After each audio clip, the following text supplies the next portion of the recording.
Okay, we're going to get started. If everyone can kind of take their seats. Not kind of, but if you can take your seats.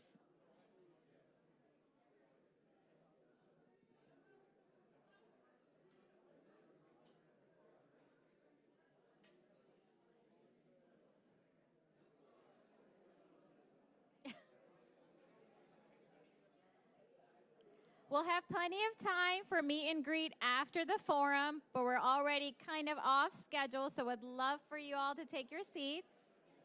Can everyone hear me okay? All right. Can you hear me? Who can you hear better, me or him? Way more? All right, that's cool. Who's wearing the scarf better? All right. Assalamu alaikum, which means peace and blessings upon all of you. Thank you so much for coming to the Islamic Center of Frisco today for our annual Candidate Forum.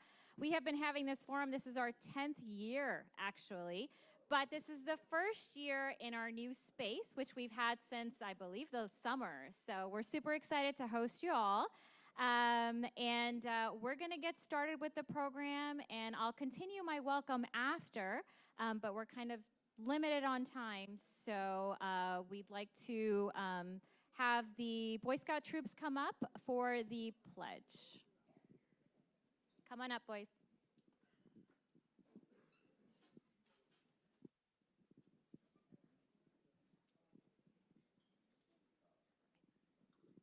Audience attention, color guard attention, color guard forward march.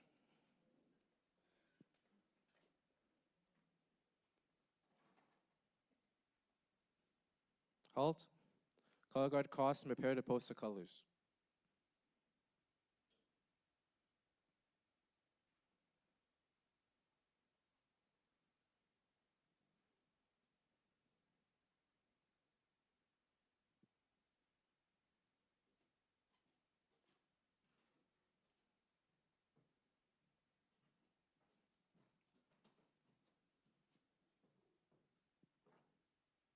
Color guard post the colors.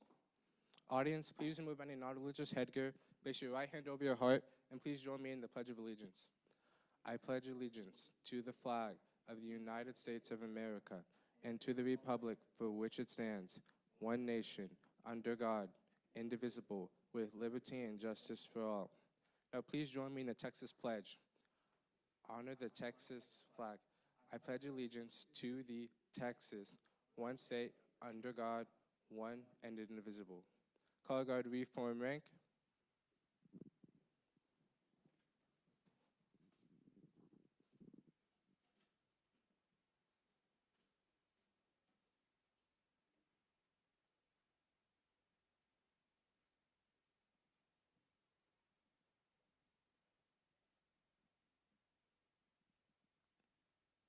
About face. Color guard return to post.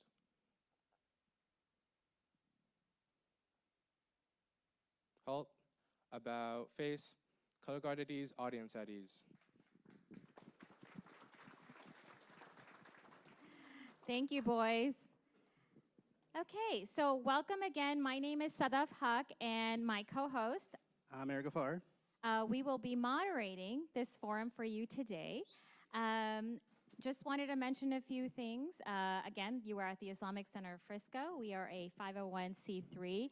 Any opinions, statements, anything made are solely of the candidates and of the people speaking, not reflective of the Islamic Center of Frisco. Just kind of wanted to update you all. Like I said, Islamic Center of Frisco, the inception was back in 2007. We've been in this building since 2016. So time is flying by. It'll be 10 years here as well. Last year, actually in the fall, was the first time we were able to have this center as a polling location for the first time, which was wonderful for the Frisco community. We are always willing to help the greater community. Just a little insight, we have a health clinic which is open to all, and you are welcome to make appointments and come using our website. And we always are trying to be a warming shelter and many other things that the Islamic Center of Frisco offers to the greater Frisco community, along with our annual Candidate Forum. So we're super excited to welcome you, and I'll hand it off to Amr to kind of share the rules for today. Excellent. As we get started, I did want to start with a quick prayer. We always kind of open and close these things in the name of God, as we are at the Islamic Center of Frisco. So as I get started, I'd like to say, in the name of God, the all-knowing, the all-merciful, we thank you for this gathering and for the opportunity to come together today for our City of Frisco and Frisco Independent School District community.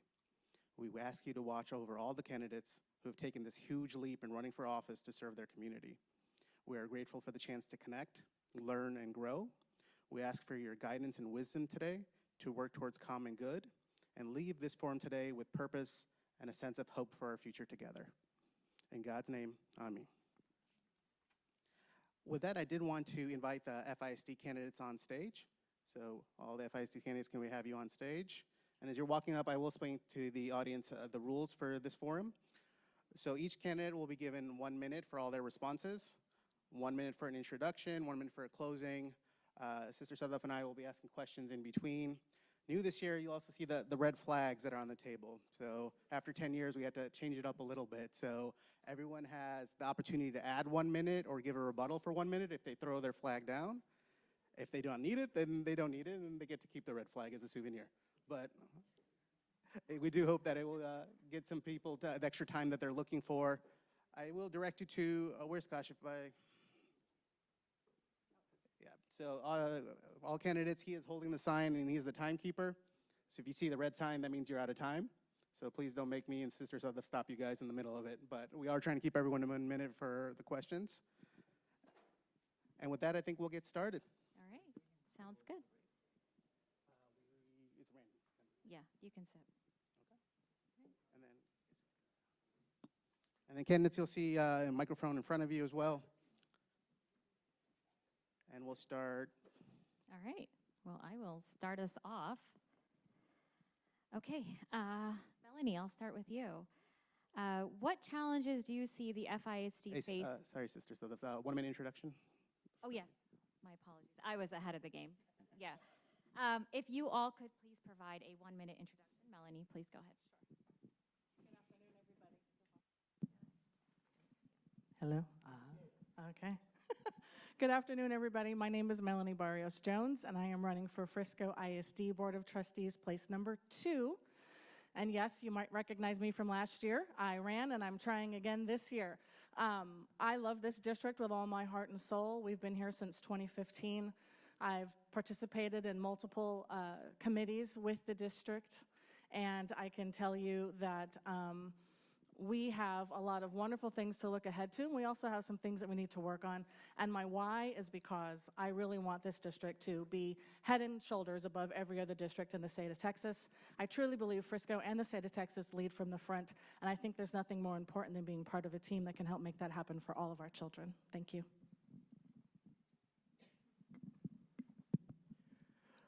My name is Muni. I'm running for the Frisco ISD Board of Trustees for the place 1. I believe in strong, supportive, and community-based education. As a community member, as a crossing guard, I'm a crossing guard for many years, and I helped every day, rain or shine, I helped our children to cross the road very safely and make sure that they reach their home. And that is the motivation.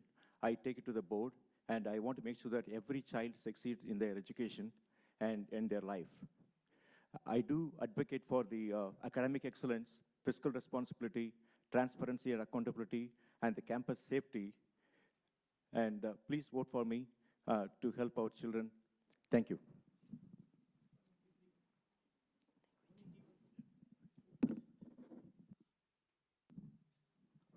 Testing. First, I want to give an honor to God for allowing me to be here. My name is Renee Sample, and I'm running for FISD Place 2. If you have tuned in to Frisco, then you know I am no stranger to community service for the city and the district, serving over 15 years. I have got started with the PTA in the elementary and middle schools. I then became a substitute teacher for 10 years and served a long-term position. I am an FISD mentor. I am on the Legislative Leadership Committee. I am on the Leadership Frisco Advisory Council. I have been on the District Advisory Council. I have completed the Leadership Board Academy, and I'm the past president of the Frisco Education Foundation. My why, my priorities are community engagement, strategic partnerships, fiscal transparency, safety and well-being. Sorry, I have a cold. Safety and well-being. And my last one is enhance our curriculum. Thank you.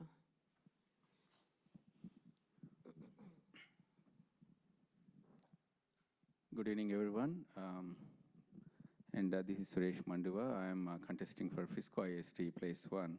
So I am a proud resident of Frisco from last 21 years, and mostly like involved in a lot of community organizations and serving the community in various ways. My strength is like mostly working towards the student enrichment programs and service initiatives. So I'd like to continue that same kind of enrichment services, increasing mostly towards the Frisco students, and also help them in various ways and make them future ready. That's kind of what I'm thinking. So thank you all for coming.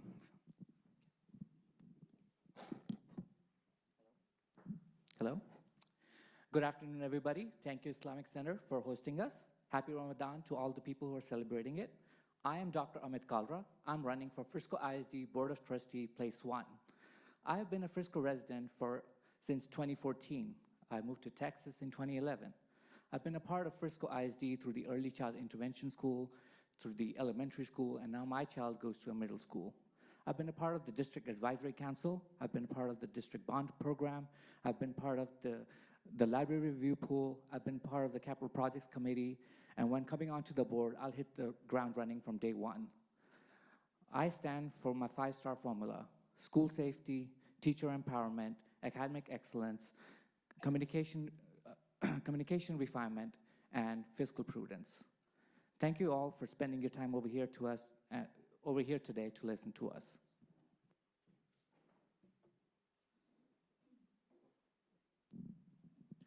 Good afternoon, and thank you for hosting today.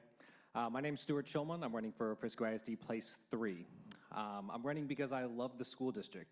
Like so many of you, we moved here with our family specifically to get our children into the schools. I currently have a first grader in elementary school, and next year my daughter will start kindergarten. So we're invested in not only today, but in the future of the district.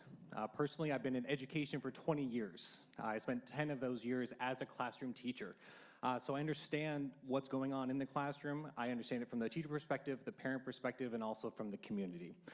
So I'm running because I'm driven by facts and progress, not by division or national agendas. So thank you very much. All right. Well, we shall continue. Thank you so much for your introductions. And I'll start from this side. Okay, Melanie. What challenges do you see the FISD face in the next 3 years, and how do you propose we overcome it? Okay, read that one more time, please. What challenges do you see the FISD face in the next 3 years, and how do you propose we overcome it? Okay, that's a great question. I think first and foremost, proper budgeting is at the top of my list. We've got some significant challenges with declining enrollment, which is costing us money. We have some significant challenges with some of these voucher programs that are floating around that could potentially cost us money. We have challenges with the bond proposal that did not pass, so I know there was a lot of expectation when it comes to that. And I think that part of that solution has to be to dig deep into our budget and look at things line by line and see where we can make those cuts. Cuts so that we are not negatively impacting the opportunities for our students, which unfortunately is starting to happen. I would like to see some really deep dives going into that budget to make sure that that's not happening, because those opportunities are what set Frisco apart from other districts. The second is we've got a lot of bullying going on our campuses, and we've got students that are leaving. That's part of the decline in our enrollment. We need to wrap our arms around what's happening inside of our schools and get respect back in the classroom. And then lastly, because I have 1 second left, district transparency. We do a good job, but we need to do better. Thank you. Repeat the question? Yeah, or- I mean, Okay. so the school district is facing is student enrollment, declining the student enrollment, and and in the past 3 years we have a deficit in the budget. So those are two main challenges: balancing the budget and the student enrollment. And being said, the bond program is fell down. Then we need to find an alternative way to make sure that effectively we spend money for the students' education, nothing else. It's the students first. Make sure that students are first for this, any budget allocation in the mind. And the third thing is the safety of our children. So make sure that our children are safe in the schools, and we don't want to have any incident just like Uvalde. And being the fiscal responsibility is the key, and make sure that all the community inputs are heard from the school districts. When they passed the bond, they didn't even ask for any community input. After the bond failed, they have been repeatedly sending all the surveys and feedbacks and everything. Okay, time's up. Thank you. Renee? Yes. What challenges do you see the FISD face in the next 3 years, and how do you propose we overcome it? So the challenges that I see that we face in the next 3 years are the vouchers that's coming. We need to decide what we're going to do with Staley Middle School because the bond didn't pass, and the fiscal transparency. We need to have a sustainable, efficient, student-focused budget. We have to fill out attendance to fill the gaps. We will have less funding for the attendance, and we also need the Staley. We need to decide what we're going to do with Staley. It's going to be a tough decision, but we need to have community engagement with communication and collaboration with our parents, educators, teachers, and the community.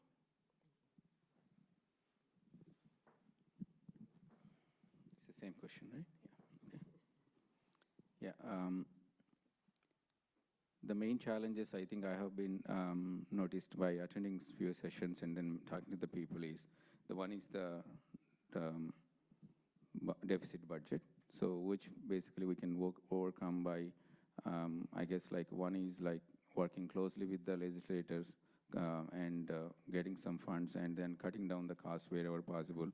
I think Frisco ISD is currently working towards that kind of goal, like, and also the second one is kind of reduction or enrollments. So enrollments is mainly like, because not many people are moving out. So the reduction in the enrollments is causing another issue for the budget deficit, so which can be overcome by, one is like either like doing some sessions like why we are actually less enrollment in elementary schools.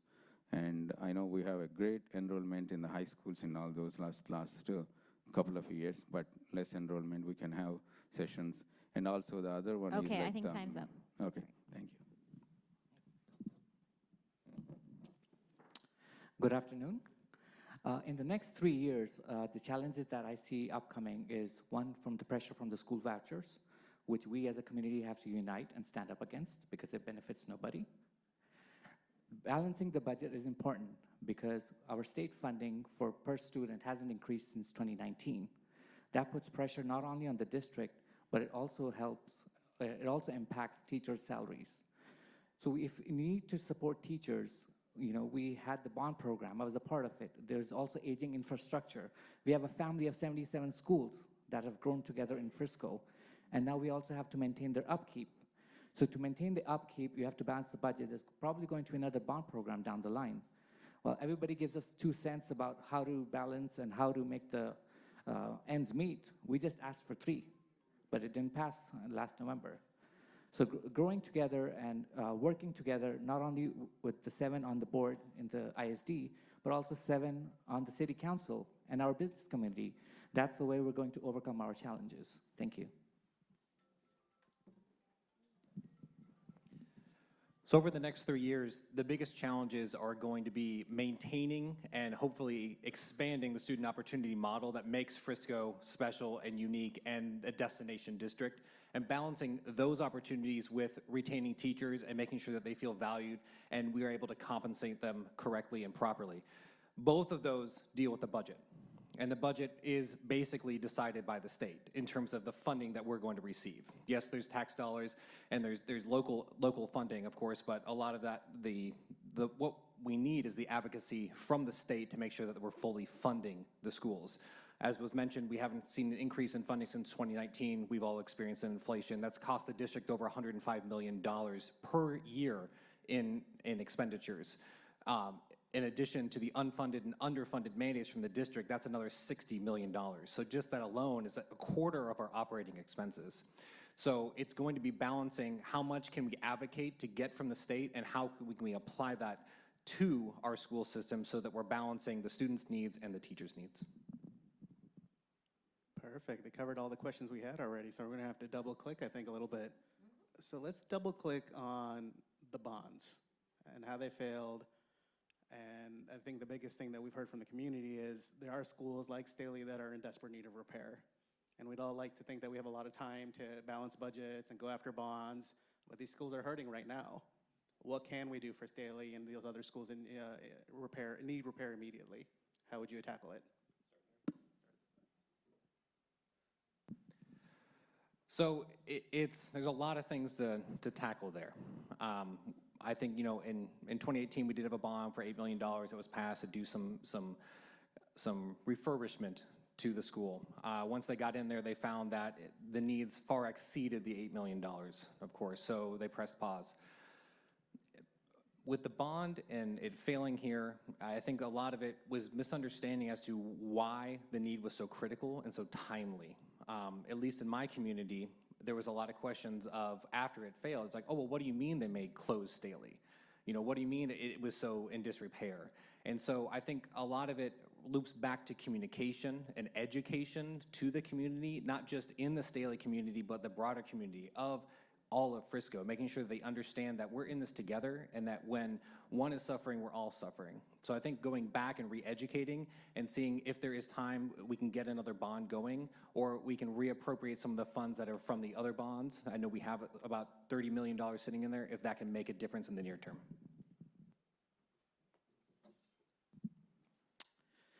Being on the bond committee, I had first-hand experience going to the different schools. Staley Middle School has classrooms that are in the basement. There are no windows in those classrooms. You'd be surprised that those kids are studying in those schools. That's one of the oldest schools, almost 50 years old, if I'm not correct, right? Balancing the budget through different means, we have some money that's left over from the 2018 bond program for the upkeep for Staley Middle School. But that's going to create pressure on all the other neighboring middle schools. I live in South Frisco, where we know that eventually it's going to be a ripple effect. As our school age, it's not only going to be Staley, it's also going to be Rogers. So working through how we're going to manage those kids, making sure that, you know, while we succeed in our student opportunity model, that the kids at Staley don't suffer, we would have to find out opportunities on how we can easily distribute those kids, why we can do those repairs till the next program comes along with the community understands that why a new Staley was needed versus just thinking of it as another school. Thank you. Yeah, for the schools like I'm a big supporter of the bond program when they introduced originally. So, and definitely like we need the help schools like the Staley. And even my kids went to the Gunstream and Sentinel. Those are like, even the Gunstream also like 25 years plus old school. And we need infrastructure help for the schools like those. And I support like whatever the way possible to get the funds in different, maybe another bond or another, getting the help from the city or the legislators. But I'm a big supporter of helping the infrastructure, rebuild the infrastructure, which is necessary for our kids, students.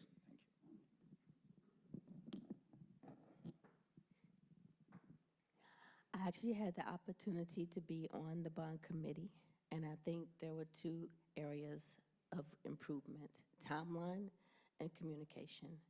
Timeline, in that this should have been taken to the community before it came to the committee. Timeline, in the committee, after the committee decided, we did not have enough time to get the message out to the community, to fully explain and include details that needed to be there for people to understand why it was on the ballot, what was on the ballot. The other thing is for Staley. Staley is a 50-year-old school. I can't say what we're going to do, what we need to do. We need to have some conversations. There's a lot of options there that we can do for Staley, but we need to have conversations with the board, with the community, and we need to have collaboration. Stanley Elementary School was built by almost 50 years old. The school district knows that the Stanley needs to be renovated or rebuilt. When the 2018 bond fund passed, everything was mismanaged until the last. Even now, they put a priority over building the arts center rather than renovating or rebuilding the Stanley. So that's how the school districts are mismanaging the bond fund, and no reason. It's not a surprise that bond failed, because people understand that the school districts are not giving a priority to which is more important. And secondly, the community input. Before they come for the bond, they didn't ask for any community input. They directly went to the bond committee, they picked their own cherry-picked the candidates into the bond committee, and they move forward with that. The Frisco ISD residents, taxpayers know that we have enough fund. We have almost $1 billion budget, and we want to make sure that that every single tax dollar is spent wisely. Would you mind repeating the question? So the bonds failed in the last election. And I know there's plans for rebaselining and hoping for additional funding, but schools like Staley are in desperate need of repair. What can we do now as a trustee to give them the needed resources to make those repairs? Okay, that's a fantastic question, and Staley Middle School definitely does need a lot of help. I had the pleasure of meeting with some parents a couple weeks ago to discuss what's happening at Staley. One of their greater concerns has been the lack of information and transparency coming from the district, and that's just them telling me, I'm not at Staley Middle School, but I'm gonna take the word of the parents that have the concerns that are living it every day. To touch on what you mentioned about why the bonds failed, we have to look back to 2018 when that bond proposal was $861 million, and it was sold to the community as a way to raise money to help do the refreshes that were necessary for Staley Middle School. Unfortunately, a lot of those repairs were not made. Regardless of the reason why, this is where we are now. Now we have to deal with it, and we also have to contend with the fact that bonds are debt, and debt costs money, and a third of our budget right now at Frisco ISD is $171 million a year. The other challenge that we have with bond proposals, and it was right on the ballot, that this is a property tax increase. And I think when people saw that, they got a little nervous because they're wondering what happened between then and now. We simply have to make some hard decisions and have conversations with the people at Staley and the district. Excellent. We have our first flag on the play. Renee gets to use her one flag to either add additional minute to her response or provide a rebuttal. So, Renee, the floor is yours. For clarification, the 2018 bond only had $8 million earmarked for Staley for the refresh. So if we know better, we need to do better. So we need to make sure that we're spreading the correct information. Do I get to rebut her rebuttal? You have to use her flag if you'd like to. Is this what it feels like to be in that? Exactly. All right. So Melanie has used her one flag as well, too. Okay, so here's my rebuttal to that. I had a meeting with our CFO, and I specifically asked her question.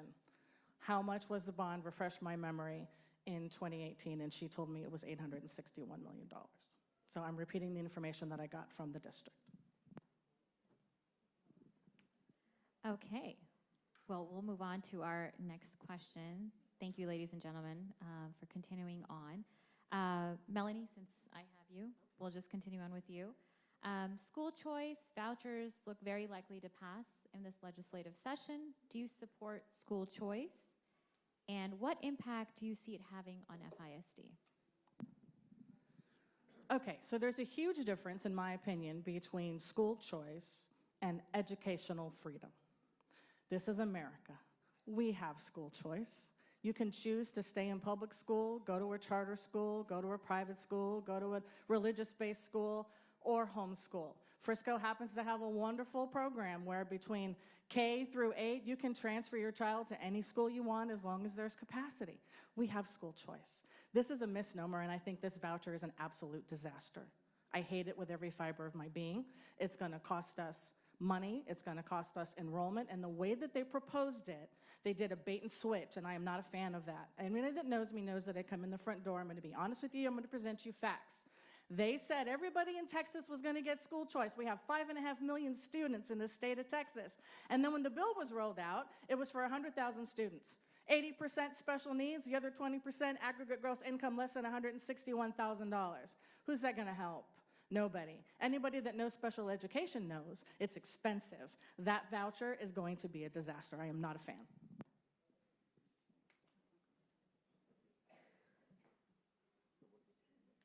So the question is, school choice vouchers look very likely to pass in this legislative session. So the first part of the question is, do you support school choice, and what impact do you see it having on FISD? Okay, yeah. So first of all, there are two separate things, school choice and voucher.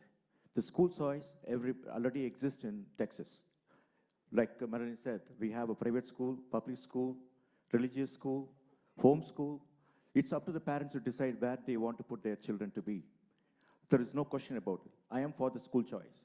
But second part, that is very important, voucher. I'm not a supporter of taking away local tax dollars away from school districts. Already we have in a deficit. I want to make sure that the state has to come up with a different funding formula, attendance formula, instead of, that way they can support the, local school funding. I am against the voucher. I want to make sure that our local tax dollars stay in our district, especially property taxes, and make sure that every dollar spent for it. Again, the bond is nothing but a tax increase. Bond is nothing but a tax increase. I repeat again, bond is nothing but tax increase. If we want to come up with an alternative way to fund our schools. Thank you. Yes. School choice vouchers, very likely to pass in this legislative session. Do you support school choice, and what impact would it have on Frisco ISD? So school choice is another word for parental choice, okay? The parents have a choice to decide where their children want to go to school. I don't support vouchers because that's going to take away taxpayers' dollars, and it's going to reduce the funding that goes to public schools. Those fundings affect children, programs, special education needs. It's going to affect a lot because we are getting paid per attendance, not per enrollment. So as our attendance declines due to vouchers, so will our funds decline, and there we have to pivot with our budget.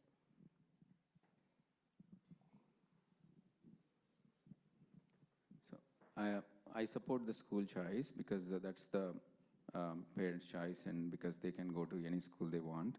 And the vouchers, yeah, I don't support the vouchers because, yeah, definitely we have a shortage of budgets all over, and it will affect our tax money, and like maybe we can use that money towards like for better services for our students, and whichever, because we are like cutting down some of the funds for students, so we can use that money towards their enrichment programs or like the multiple other programs. So that's what my stand on it.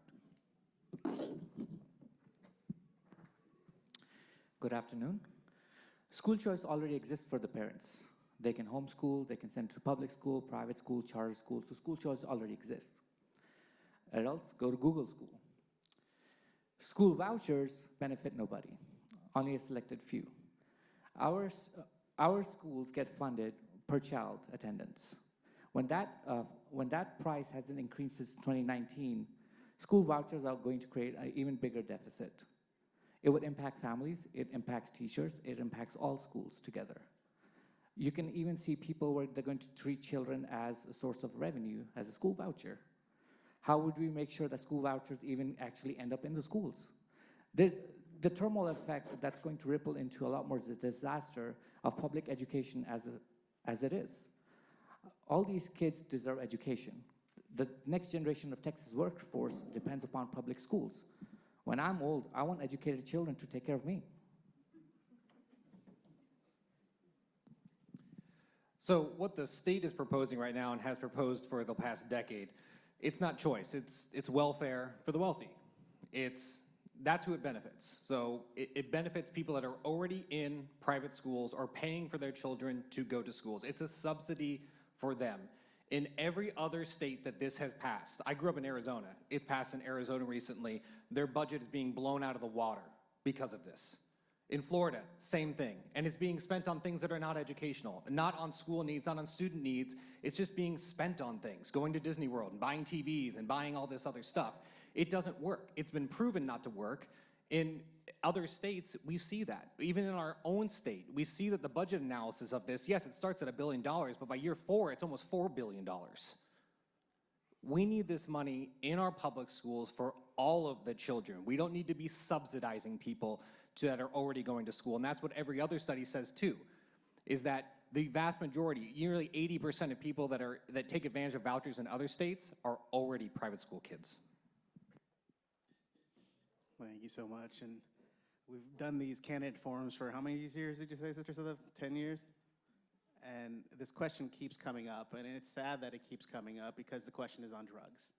And as much as we'd like to think that we've kind of solved the drug problem, we hear every year that we have a drug problem in our school. We hear that drug problem is getting worse. And every year I ask the question, and I'm going to ask it again for all of you, drugs are happening in our schools. They're available, students are accessing it, kids are dying from it. As a Board of Trustee member, what would you do to combat the drug issue that we have? A lot of it stems from education and communication and outreach. Normally, when these things are spreading, it's because people feel unsafe or they feel unstable, they're just in bad situations. So it's about building that community, and we're uniquely positioned here in Frisco because of the philosophy of our schools. We don't have mega schools. We don't have 3,000, 4,000, 6,000 kid schools. We have small community schools. It's about, again, knowing the kid by name and need. We have to reinvest in that philosophy and make sure that we do understand what's going on at home, that we're communicating with parents, that we're finding and reaching the parent and the kid. Just sending out the email or putting up the notice online isn't enough. It's doing the work, it's getting out there and making sure that the community is invested and we are invested in them. It's cyclical. It can't be a one-way street. And if it's not working, we have to find new ways and new strategies to do that.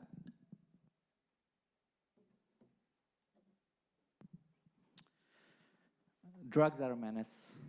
We were educated about it when I was growing up in schools. We're still educating kids right now. The approach to access to drugs has to change.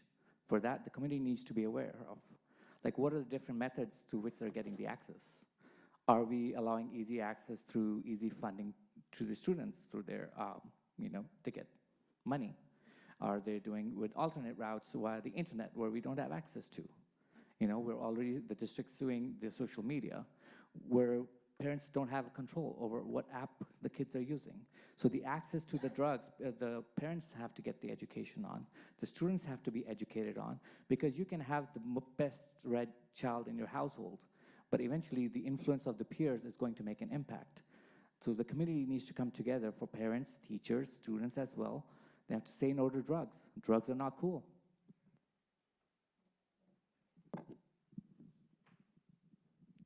Yeah, like you said, it's an ongoing issue for since long time, and definitely like it's not like just the one side or something. It's a mutual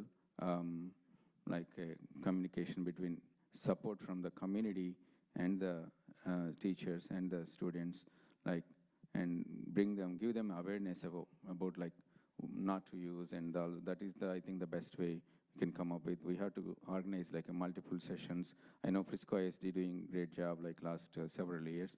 We have to increase the awareness of how to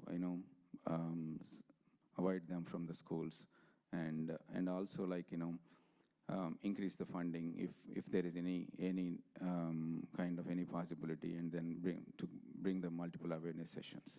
That's all on my side.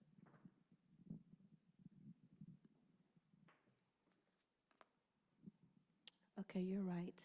Drugs in the school is real, but we need to get with the program. We need to relate to our students. We have 12 high schools.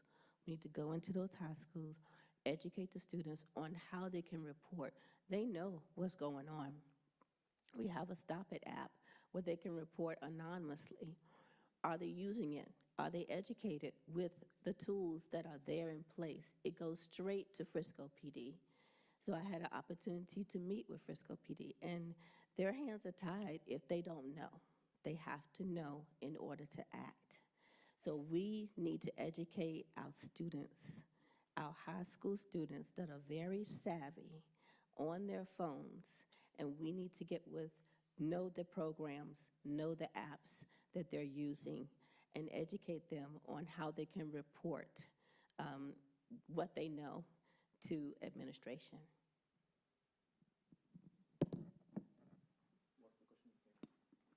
The question is, drugs are a growing concern in the community.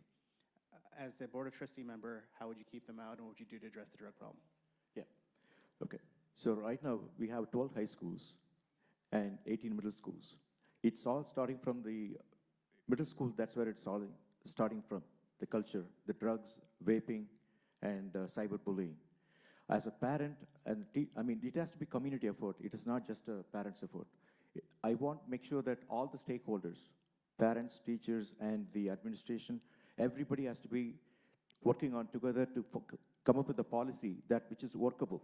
Right now, there are in our high schools a lot of bathroom issues. Restrooms are abused during the school hours. So the vaping is the topmost thing, right? So we have one school resource officers for the entire school. He can't control everything. So we have to form the dads. I'm proposing for make sure that we have to band up with a group of dads to support the schools, and we have to educate our children which is wrong, which is not, which is a bad thing. I'm with you that we should not have to keep having this conversation over and over again. I wish I could say it's new. From the time that I was in high school, back in the day of the dinosaur, kids were always looking for ways to buck the rules and to go have fun and do things. But back then we didn't have fentanyl, right? That's the challenge. And now there's a new one called ISO, which is 50 times more powerful than fentanyl, which is 30 times more powerful than heroin, just to give you an idea. I too have met with Police Chief Shilson. I've met with the head of our SROs. There's lots of challenges here. So besides community engagement, and besides teaching our kids really the fact that you don't know what's in what you're taking, you could die from this, it's important to get that message across. I think too, as Mooney mentioned, we have one SRO in each school. Several years ago, I suggested getting a drug dog because I think that would be helpful. The district could find a way, if we could find even to get a public-private partnership and have someone come in and help us pay for that. A canine would be useful because they could go and they could sniff around, they could walk in classrooms, they could sniff backpacks, and that would help us find out who's holding, who's dealing, without having a child to have to feel like they're riding out on their friend.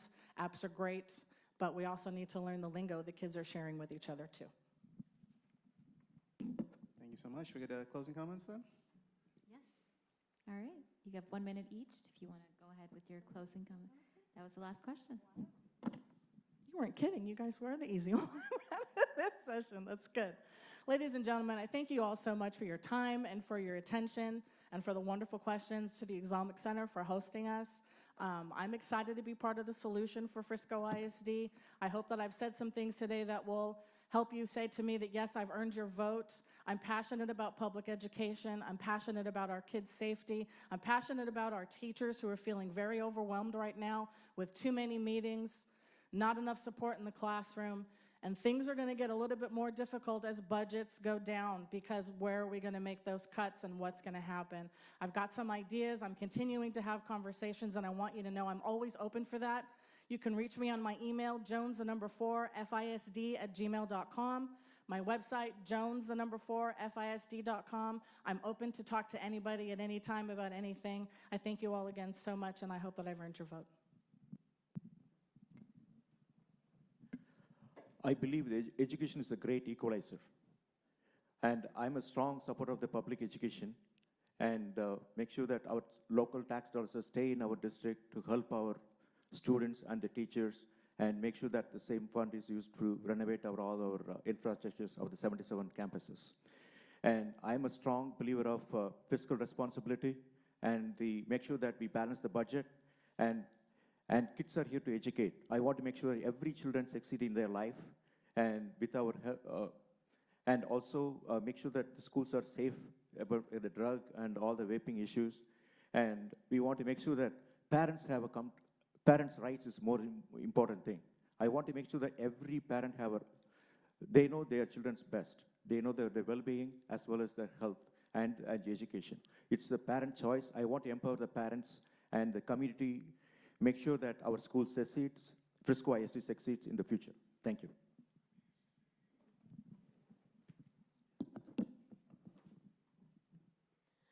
I'm running for school board to ensure that all students receive a quality education. And we can do that through my 5 priorities, which is community engagement, strategic partnership, fiscal transparency, safety and well-being, and enhance our curriculum. As a parent of 4 FISD graduates, I've chosen to serve, and I choose to continue to serve. And that's why you should vote for me, Renee Sample, on April the 22nd, early voting. Thank you.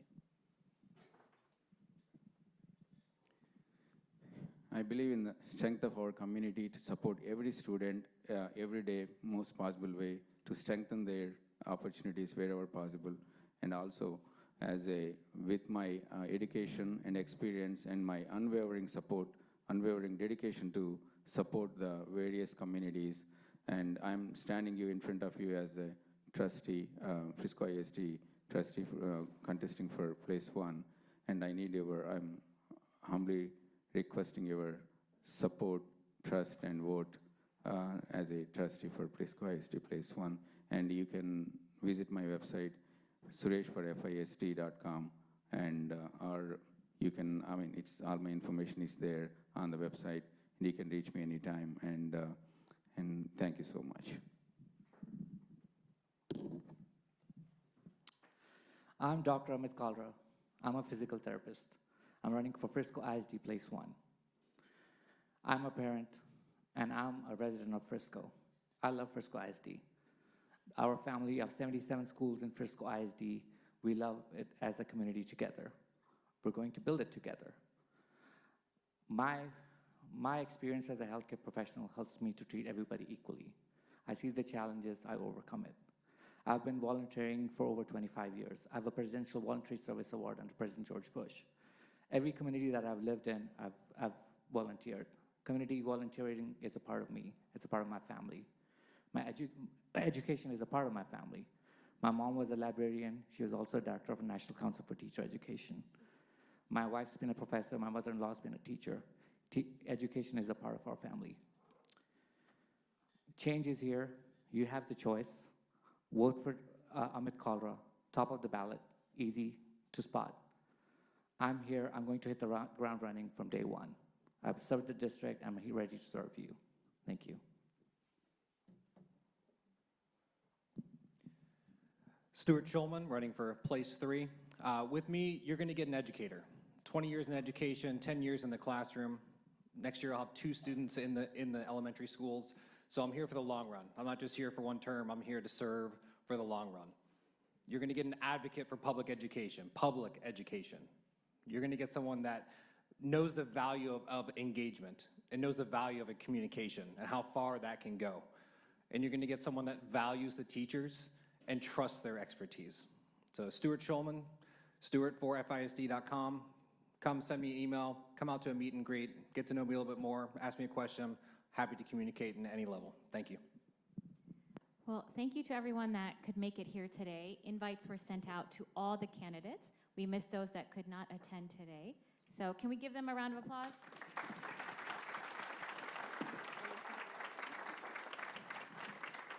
Thank you.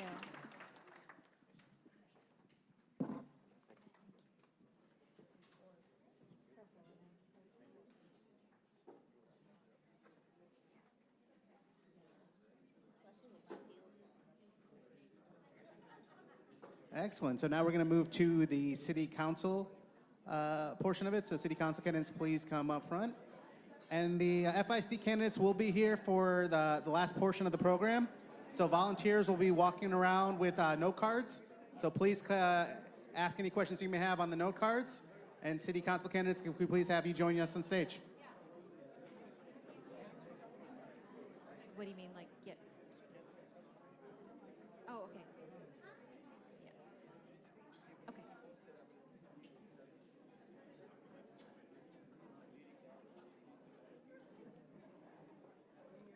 And for city council, if you could sit according to your place.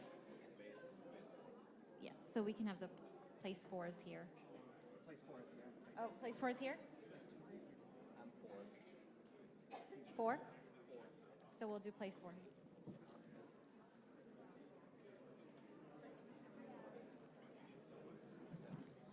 I'll be in the hot seat. You're with flag?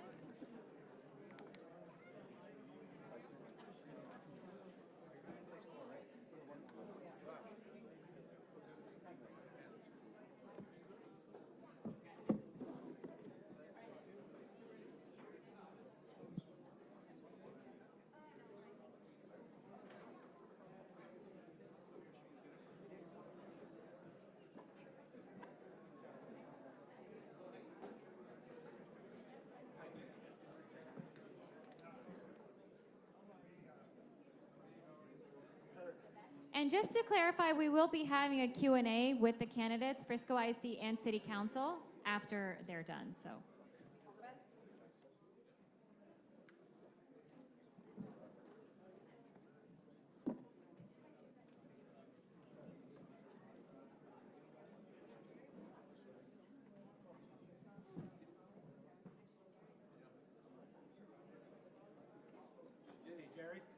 Jerry, come on up.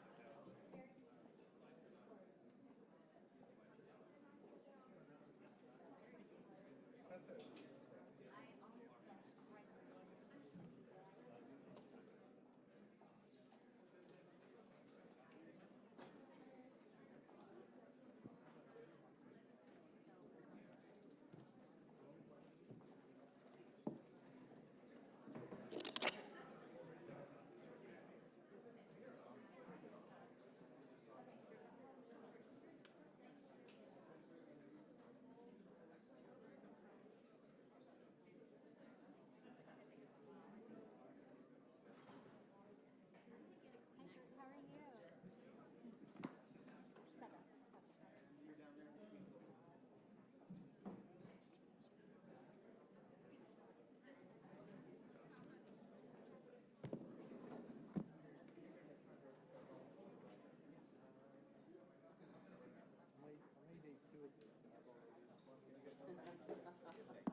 Hey, does anybody want a bottle of water? Anyone?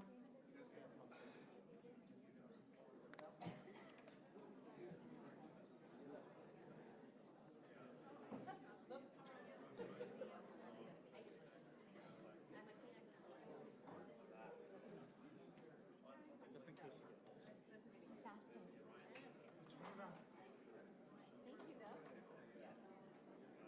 Sorry about that.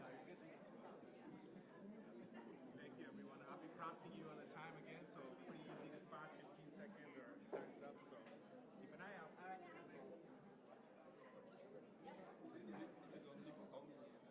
Right now, yes, it's only for council. All right, can we have everyone get seated? We're ready to get started with the city council candidates as well. And as I mentioned, there will be time for both FISD and city council candidates to answer any questions at the end from the audience. Brother Noman in the back in the green shirt's going to be passing out note cards. So if you have to ask any questions, please pass out a note card or fill that out and collect that so we can have any audience questions. I will remind the audience that ICF, the Islamic Center Frisco, is a 501c3 organization. We do not endorse or support any specific candidates, and all candidates were invited to the forum this evening. With that, Sister Seth, if you want to get going? Okay, yes, we'll start off with the introductions. And how about I start with that side this time, and you can start with that You're going side. to make me cross-eyed. Okay, let's go for it. Let's just change it up. Okay, Tammy, go ahead. Can everybody hear me now? Okay, awesome. Hi, everyone. I'm Tammy Minershagen. I currently serve on your Frisco City Council. I've lived in Frisco for 20 years. My husband Todd and I moved from Chicago in 2004, and we raised our 3 girls in the safest city with the best schools. I'm very honored to have both Todd and my oldest daughter Ellie here. As you know, council is a family effort, so thank you for being here to support me. We have seen a lot of change in Frisco over the last 20 years. We've actually grown by 500%, and I've been taking a very proactive role in creating the city that I want to see. Whether it was getting involved in my neighborhood or the Council of PTAs, from arts, nonprofit, education, and city boards, I've made a very positive impact in Frisco through decades. And that really led me to my council seat in 2022. I believe that the core of leadership is service, and my goal today is for you to see a very clear contrast in the seat, in leadership, service, as well as delivering results. So I look forward to sharing with you my first term accomplishments and earning your vote. Thank you. Assalamu alaikum. Ramadan Mubarak. I just wanted to thank you, Amir and Sadaf, as well as the mosque and the ICF for hosting us. My name is Bert Thakur. I'm an Indian immigrant. I'm a U.S. Navy veteran who served honorably during 9/11. I'm a Jeopardy champion, and I'm a project engineer, and I love Frisco. It's the greatest place I've lived. My biggest problem is a squirrel named Hannibal who lives in my front yard, who thinks he owns my house. He does not. And I also want to point out that there's so many leaders in this crowd. You got Mayor Cheney, you have Councilwoman Laura Rummel, and Councilwoman Pelham over there. This is a diverse community that deeply cares about the needs of its residents. And I am so proud to be running for Frisco City Council. I hope you all get to know me a little bit. And after our discussion, I'd love to meet every one of you and talk with you about your needs. Thank you. Good afternoon, everyone. My name is Sai Krishna, and I've been in Frisco for almost 10 years now, and I've been running consistently. This is the 4th time I'm running. I do want to bring changes, and I do have some ideas. And today, I want to thank ICF for having us here and share our ideas or our manifesto here, like what we want to bring here and what's happening, currently. So I once again thank. I'm a registered nurse and an insurance producer, and I've been running around in Frisco, and I'm seeing a lot of things and hearing a lot of things. So every time when I run, I'm making an impact. I know people know me now by running. It's the 4th time. So I want to climb this. In my last 2021 election, when I said we wanted something having like a tourism, we wanted to have like a Six Flags type and happen. Thank you.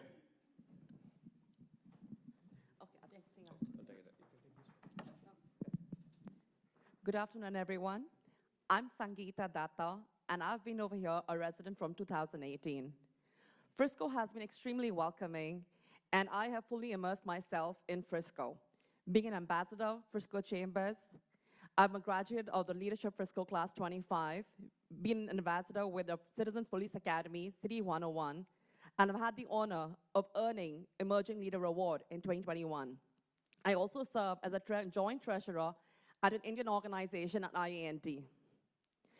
Giving back to the community has been something that since childhood. So hence, through nonprofits as well as our first responders in meaningful ways. My journey is all about dedication and resilience from being on food stamps to now being listed as a Forbes 250 in financial securities in America. So I know what it takes to work hard towards it, and I intend to put back the same in serving Frisco. Thank you.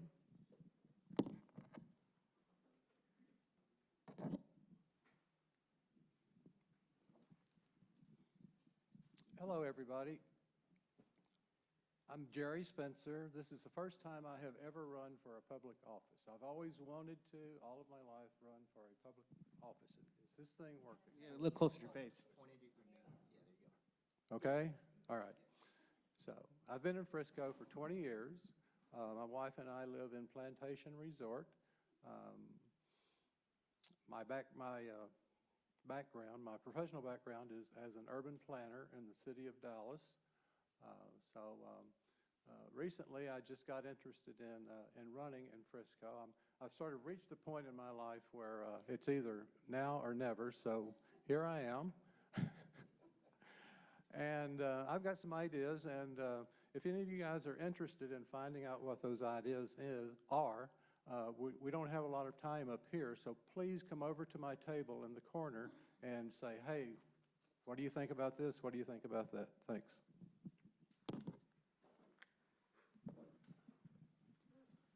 Hello, good afternoon. Thank you, ICF, for hosting us. Ramadan Mubarak to each and every one of you. My name is Gopal Ponangi. I've been a long-term resident of Frisco. I've been here since last 21 years, and I live with my wife, Viji, and 2 daughters. Most of you may be recognizing me a little bit. I've been your school board trustee for the last 2 terms. For the last 5.5 years, I've been focusing on ensuring our kids get the best education. Right now, instead of serving the K-12 community, I want to expand it to everybody in the community, and hence, I'm running for the Frisco City Council. My priorities are pretty simple. Bring more jobs to Frisco. We are about 85% built approximately from residential standpoint, but from commercial standpoint, we have a long way to go. I want people in Frisco to work in Frisco so that their quality of life improves. I also want to make fiscal responsible decisions and then keep the taxes low. I've done the work, I put in the work, I will be your voice. I want to make sure that every citizen here has all right, thanks.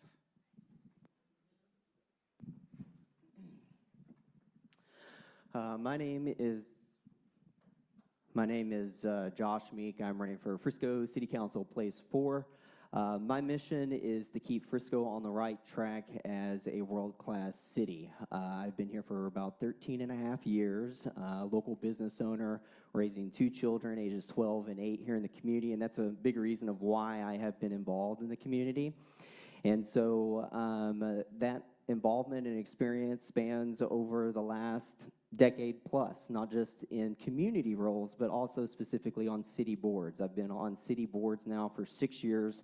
The first 2 years were on Visit Frisco. The last 4 have been on the Community Development Corporation.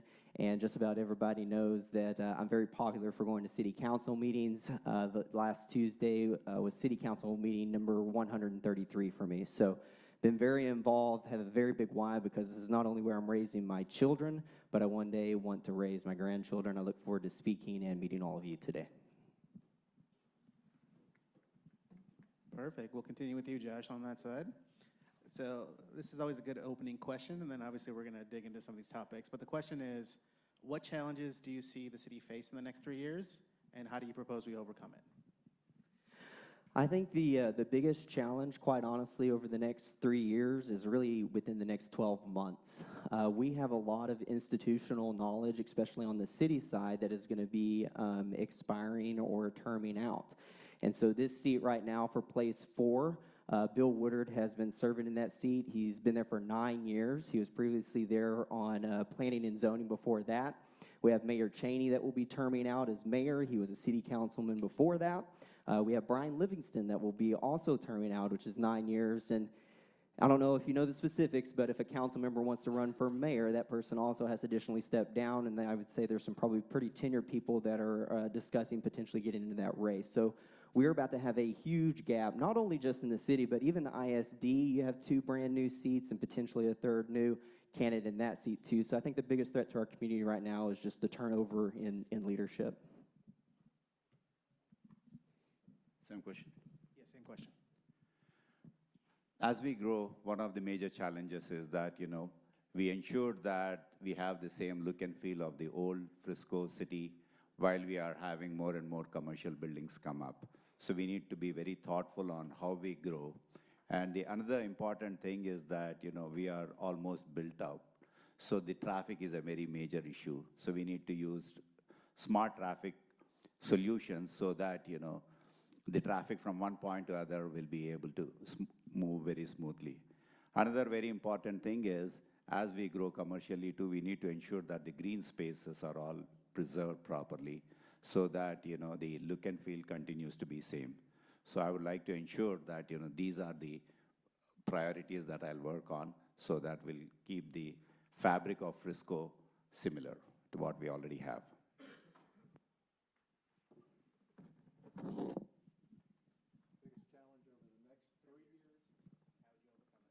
Biggest challenge over the next 3 years and how you overcome it.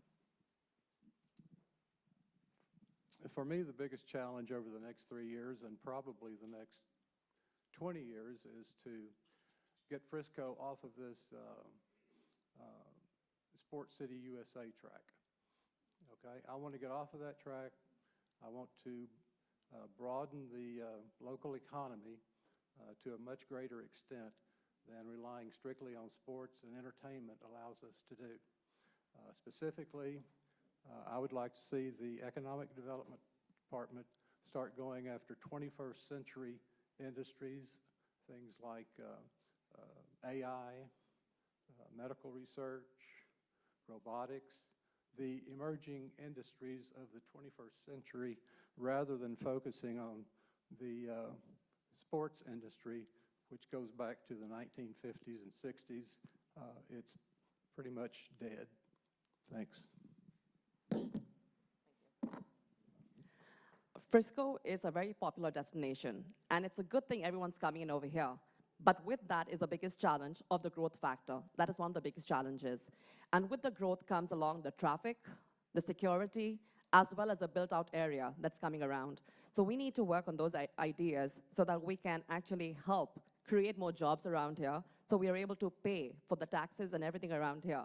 Lower tax fees, and of course, with so much of built out around here, as Gopal mentioned, we need the green space as well, definitely. That's a need for the residents, the green space, the recreation centers, the community centers. It's a much need of the community. That's much required over here.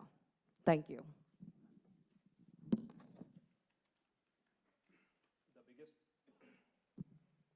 Hello.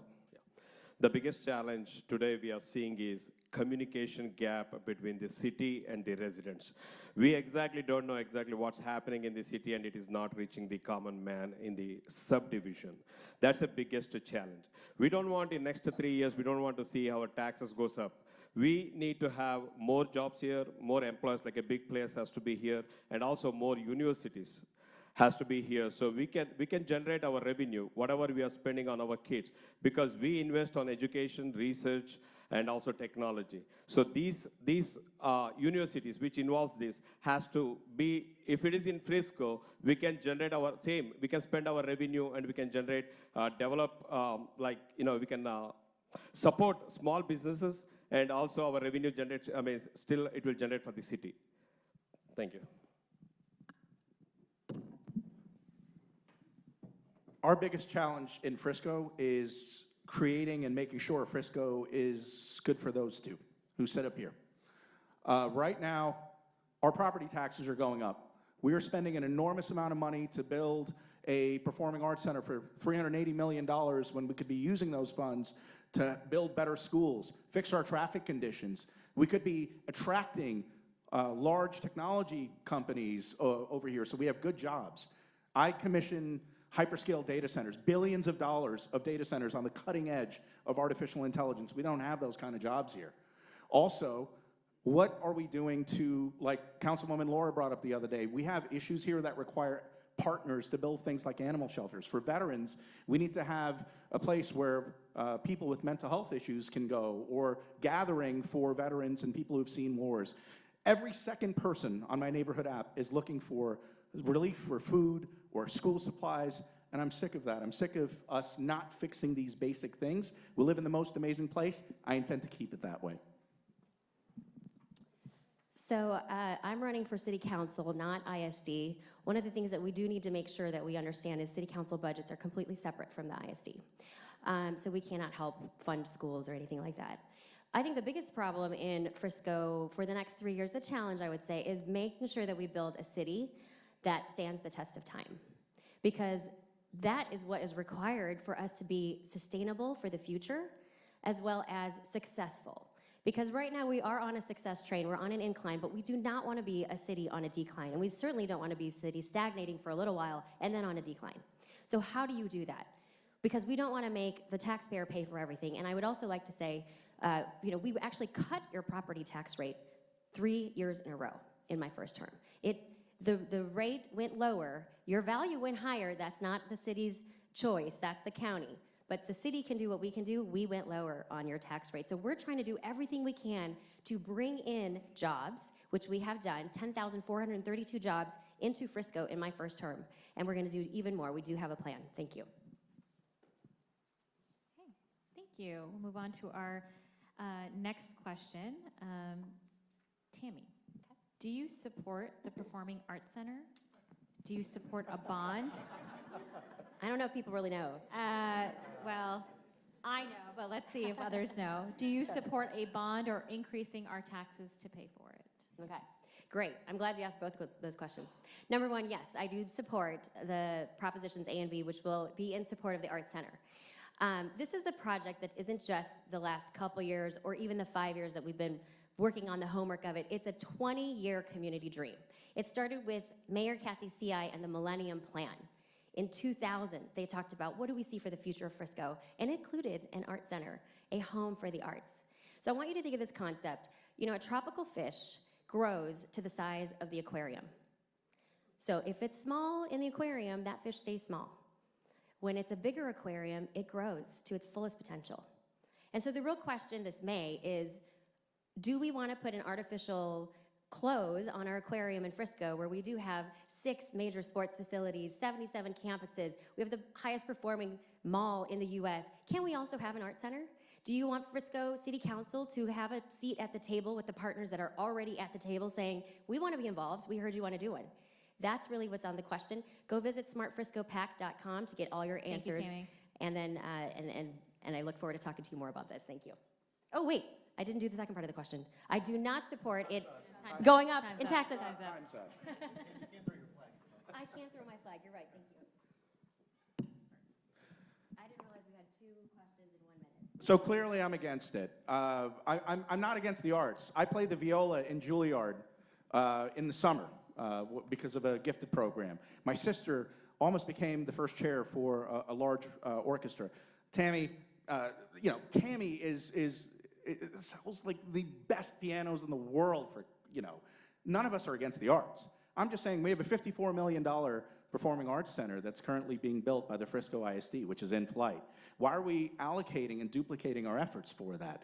This performing arts center is going to benefit the students of Prosper ISD to the tune of $100 million that they're going to be putting in for 60%. So when Tammy says that this arts center is for the sake of equity, equity for whom?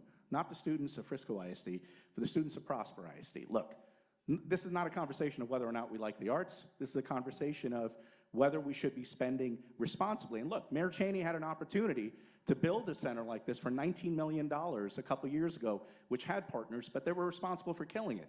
So I'm saying, why the push now? Tammy's using her flag. Thank you. There are some facts that we do want to make sure that are clear. So the funding for this is not coming from property taxes. There are separate buckets that we use in the city of Frisco. One comes straight out of your wallet, and that's your money. And what we do with those is we pay for our infrastructure. We pay for police, we pay for fire, libraries, facilities, parks, IT, everything. Those are the basics, and those are the essentials that we have to give for you. Now, the other bucket is actually coming from sales tax revenue. It's the spending. When people come and spend in Frisco, a little penny of that gets broken in half, each dollar, and goes into 2 different buckets, and that helps to generate other projects like community development and corporate incentives for bringing people in. Now, did you know in the last year, there were actually 70 headquarter relocations and expansions that did not, there were 50 of them that did not require corporate dollars, incentives. And so that's what we're talking about, is bringing, moving that bucket over to see if we can build something that this community has wanted, and it will not raise your tax rate. Thank you, and then... All right, Sai is up. I respect, art performing center. I am for it. But not at this minute or not at this moment. Do you know anybody here, like, how much money? It's a $340 million for that. And secondly, where is the money coming from? 1,000 million is, 100 million is coming from Prosper ISD. Rest of the money, do you know anybody? They're pulling the money in from EDC. EDC, like 117 million from the EDC. If you pull the money from EDC, then how can you give an incentives? How can you attract new employers or like a new companies to come in here? We don't want it. And then secondly, if you, and other remaining money, they're telling that they're going to generate from donations. So I don't know how much it's going to help. But right now, we are paying 1.2 million as an interest for the library what we built for 62 million. So we don't want, again, another shot on us on property tax to go up. So. I love the arts. My entire family is all about the arts. However, at this point of time, I think the ticket is pretty big on the arts program, and 340 million is pretty huge. I just feel that we have to complete our needs before our wants, and right now we have plenty of needs, which it has to be paid for. On speaking with the city officials and many other residents, what I understand is a lot of budgeting has been taken away from what has already been assigned to fund this art program. Hence, I know art is very important. I'm all about it. It's because it's been in conversation to the year 2000, as Tammy mentioned as well. But right now, we need to create the jobs, the extra money, and we'll make it happen. We'll definitely make it happen, but just not right now. Thank you.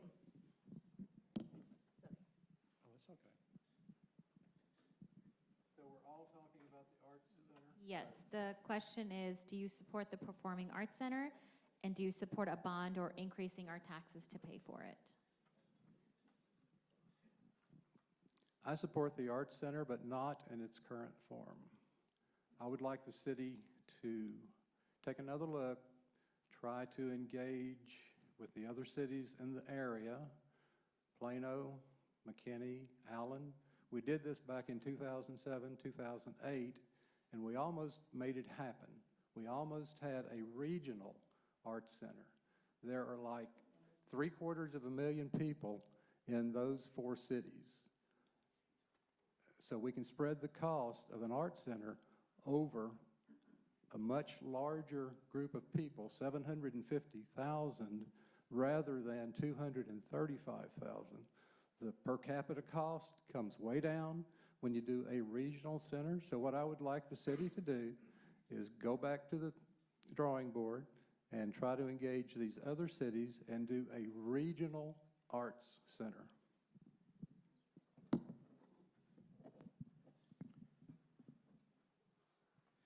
I'm definitely a pro-arts person, considering that I have a nonprofit. So when we do any donations to a cancer clinic, we do a dance for a cure, or when we are giving scholarships to the high school students, we organize music concerts. So from an art standpoint, I'm definitely pro-arts. One of the things that is good about this particular program is that the entire 360 million is not coming from the city's bond. We have 100 million coming from the fundraising, 100 million from the Prosper ISD. But what I'm watchful is about the operator who will be coming in. Hopefully we'll get that information before the elections come. But another thing, I want to be watchful about that as to how the operator will be, and then what the expenses, and then what their experiences will be. Another thing that I'm also happy about is giving the opportunity for the community to decide what to do. This is a democracy, so all of you have an opportunity to understand more about it and make a decision on this.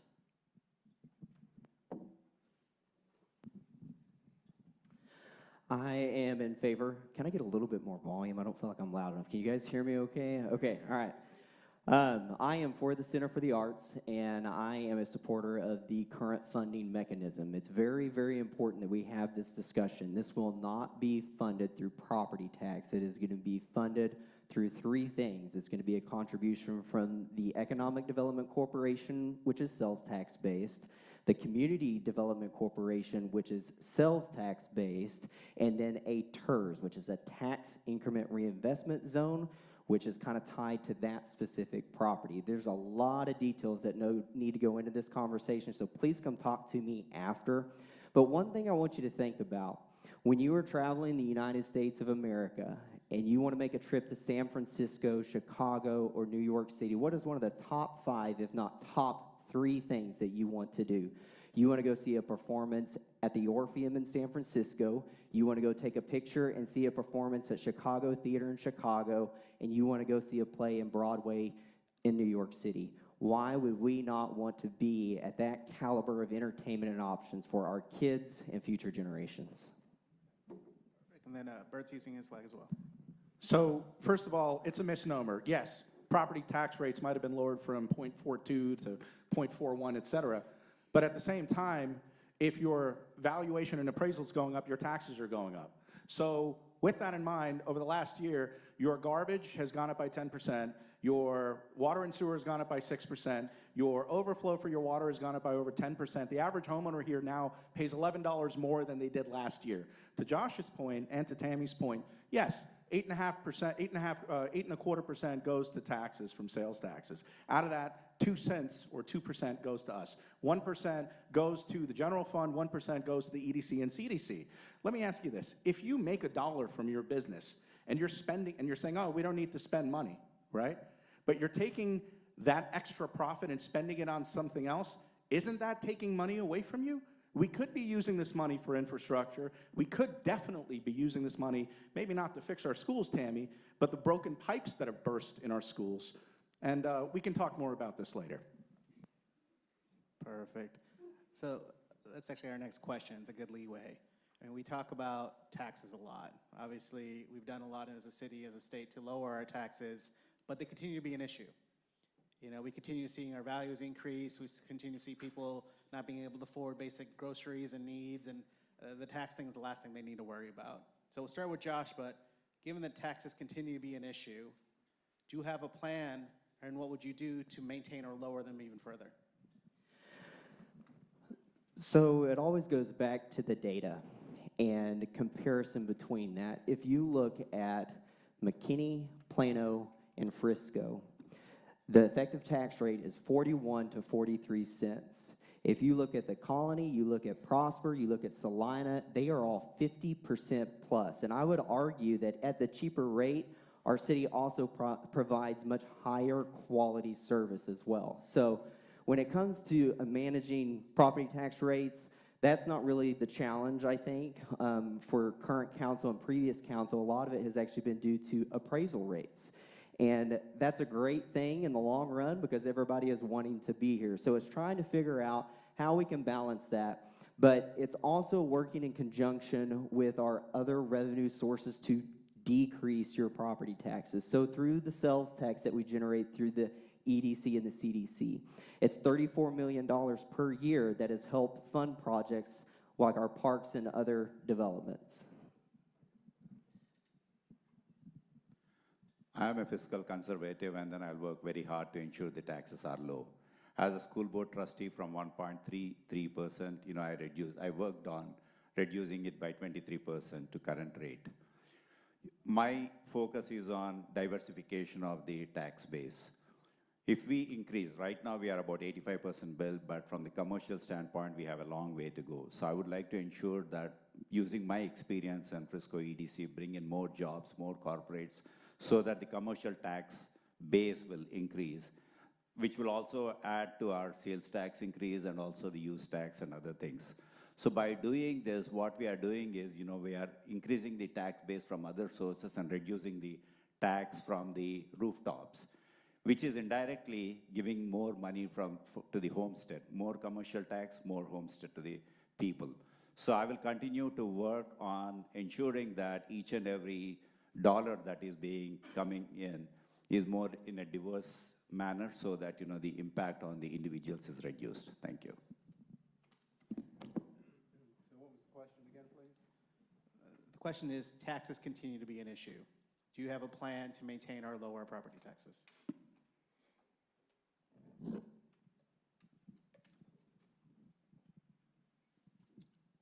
I think what the city could do is take a really, really close look at the budget, look for every possible savings in the budget, and I think if they look hard and long enough, they will find savings, and when they find those savings, that will lead to lower tax rates, or at least keeping the tax rate where it is rather than rising. We can keep taxes low and on a trend line to going lower, but it's going to require a lot of discipline on the part of the council members. Some of the council members in this city seem to want to build every project, do everything, and if you want to keep your taxes low or at the current rate, you can't possibly do everything. The success of Frisco is on the real impact. And even though the property tax seems to be high, honestly, Frisco has done a great job for whatever it provides to our residents. The neighboring cities around us, they're paying way higher taxes for what they have. And we have great measures over here. We had great facilities, the FC Dallas, the Star. We are all to be a Frisconian over here. We really are. So property taxes could be a concern right now because our property values are also increasing, which is a good thing. Our valuation is increasing, equity is increasing. However, how do we solve that problem? Bringing in more corporations over here, bringing in more jobs over here, that will help us reduce the tax burden on us. And that's required and important just for everybody, for regular stuff around here, to increase the productivity of those. I keep looking at that timer and it freaks me out. But that's true though. Okay, so that's it? Okay, sorry about that, yes. So I agree, like Frisco's doing a great job at what it is right now, and bringing in more jobs would help us reduce the tax burden on all the residents in general. Thank you. So bottom line is we need to increase our revenue, city revenue. City revenue has to increase, and then we can think about whatever we are doing, like, what we have plans. So we have from sales tax, we are generating like 70 million, I guess, if I'm not wrong. Yeah, out of that, 0.5% goes to the EDC. And that's what I said. Like, I'm really concerned here when if we pull the money, 117 million from an EDC, that's going to impact on bringing a new employers here or creating a new jobs here, providing an incentives to people, and then that will have a huge impact. And then when you don't have money, what are we going to do? We are going to borrow loan. This is exactly like if you have to think as like a family. Like, how are you going to do the budget? If you're deficit, then it's going to, you have to borrow a loan with paying a high interest. We don't want to be in a situation where our property tax goes up. We have to very legitimately think before we, make a decision on this one. So with property taxes, part of this is also making sure that we are appropriately spending money. If we're attracting better businesses here that are generating sales revenue, making up, essentially, if you will, that gap in that sales tax, we can fund city projects. We can fund ventures that actually create more money. I share your opinion, Jerry, that we should be bringing artificial intelligence, high-tech companies, high-end manufacturing, better power plants so we can buffer against variances in the grid so we can be exporters, for example. But at the same time, I want to bring up things like what I call a soft tax. The more that we have traffic congestion, that's money out of your pocket that you're spending, driving, and paying for gas. That's money that you are wasting by not using it for productivity or even spending time with your family. When you don't have good cell phone reception, you lose business and you don't have connectivity. So part of this also involves looking at where we can figure out how to improve infrastructure, but also taking a look at the unspent bonds in the city and seeing if we can figure out a vehicle for paying them back. Frisco has done an incredible job of balancing the budget and taking care of our people and our things. We do that consistently with AAA bond rating. And the things that we can provide for our Frisco citizens beyond any other city, we are an outlier. So that's really what is causing the success for us to be able to attract projects to come to Frisco.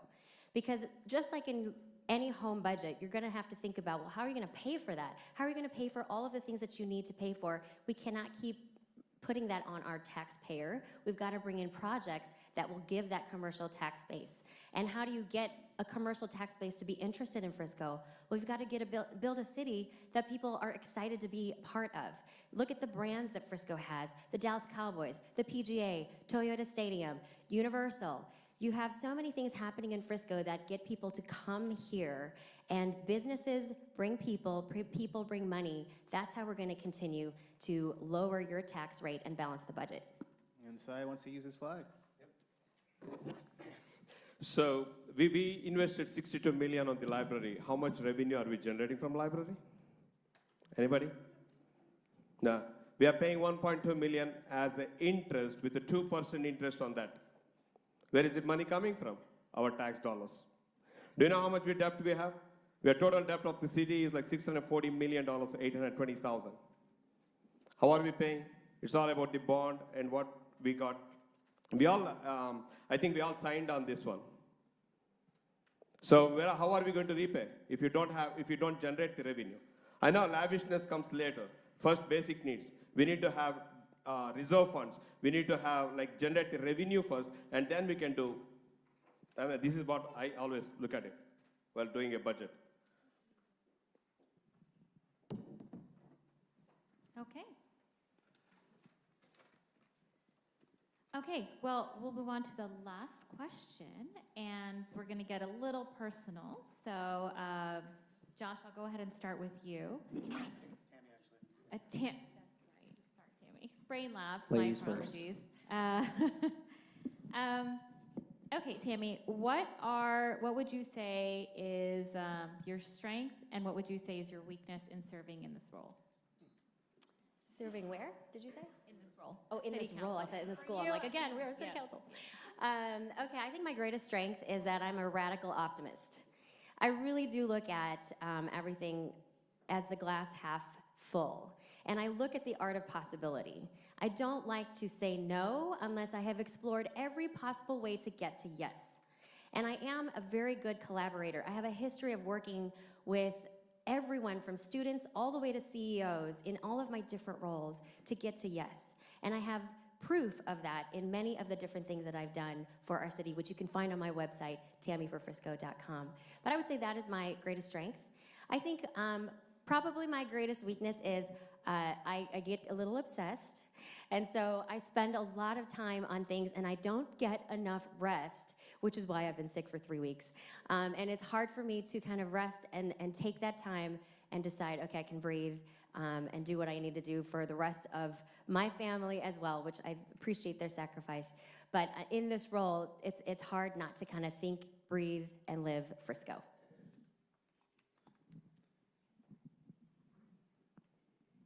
I too share something with Tammy. I like to say I'm the master of optimism. I always expect the best because I demand the best. It's something that has allowed me to be having the privilege to work with groups where we act as force multipliers to make sure things are built correctly.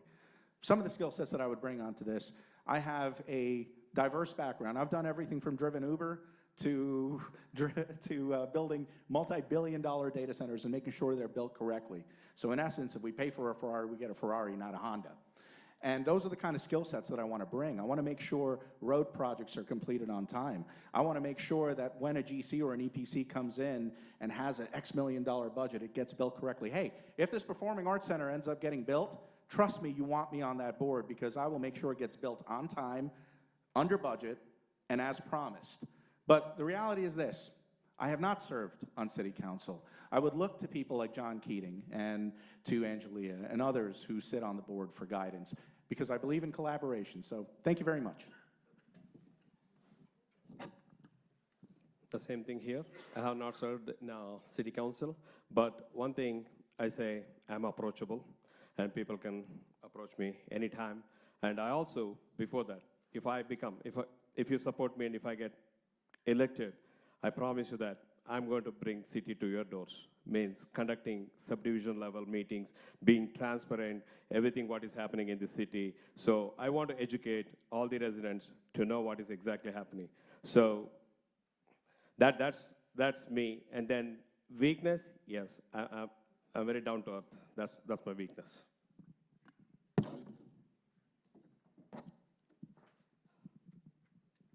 Sato, can you repeat the question, please? What would you say is a strength and what would you say is a weakness should you be chosen to serve in this role? I've been making an impactful leadership already over here without the title. The number one thing as a leader is to show up. As simple as that, just to show up to begin with. And that's what I've been doing, being supportive of all the organizations, all the nonprofits, all the police department, and everybody over here in this room would know and would say that I have shown up for everything over here, and just in support. So that's one thing. And as a leader, sometimes making important decisions are very important. Not necessarily in your favor, but a leadership requires making important decisions, which I do make. Listening to the crowd, listening to our residents, and taking action on that is extremely important to be a leader. And that's my pro right there. My weakness, I'm open to learning and listening and understanding. And I would not say that's a weakness, but that's always open to understanding your perspective and making the right decision for the greater good, which is the city, and not a personal agenda. Thank you.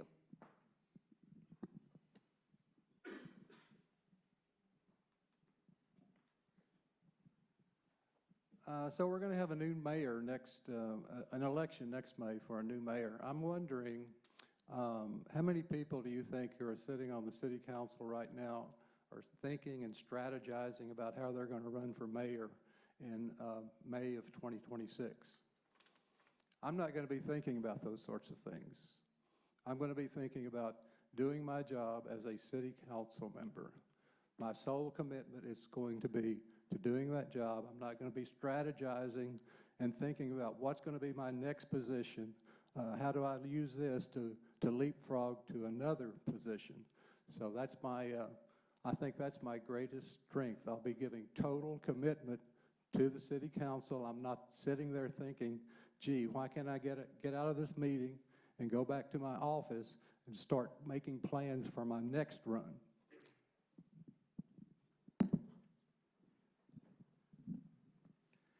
My greatest strength is my experience.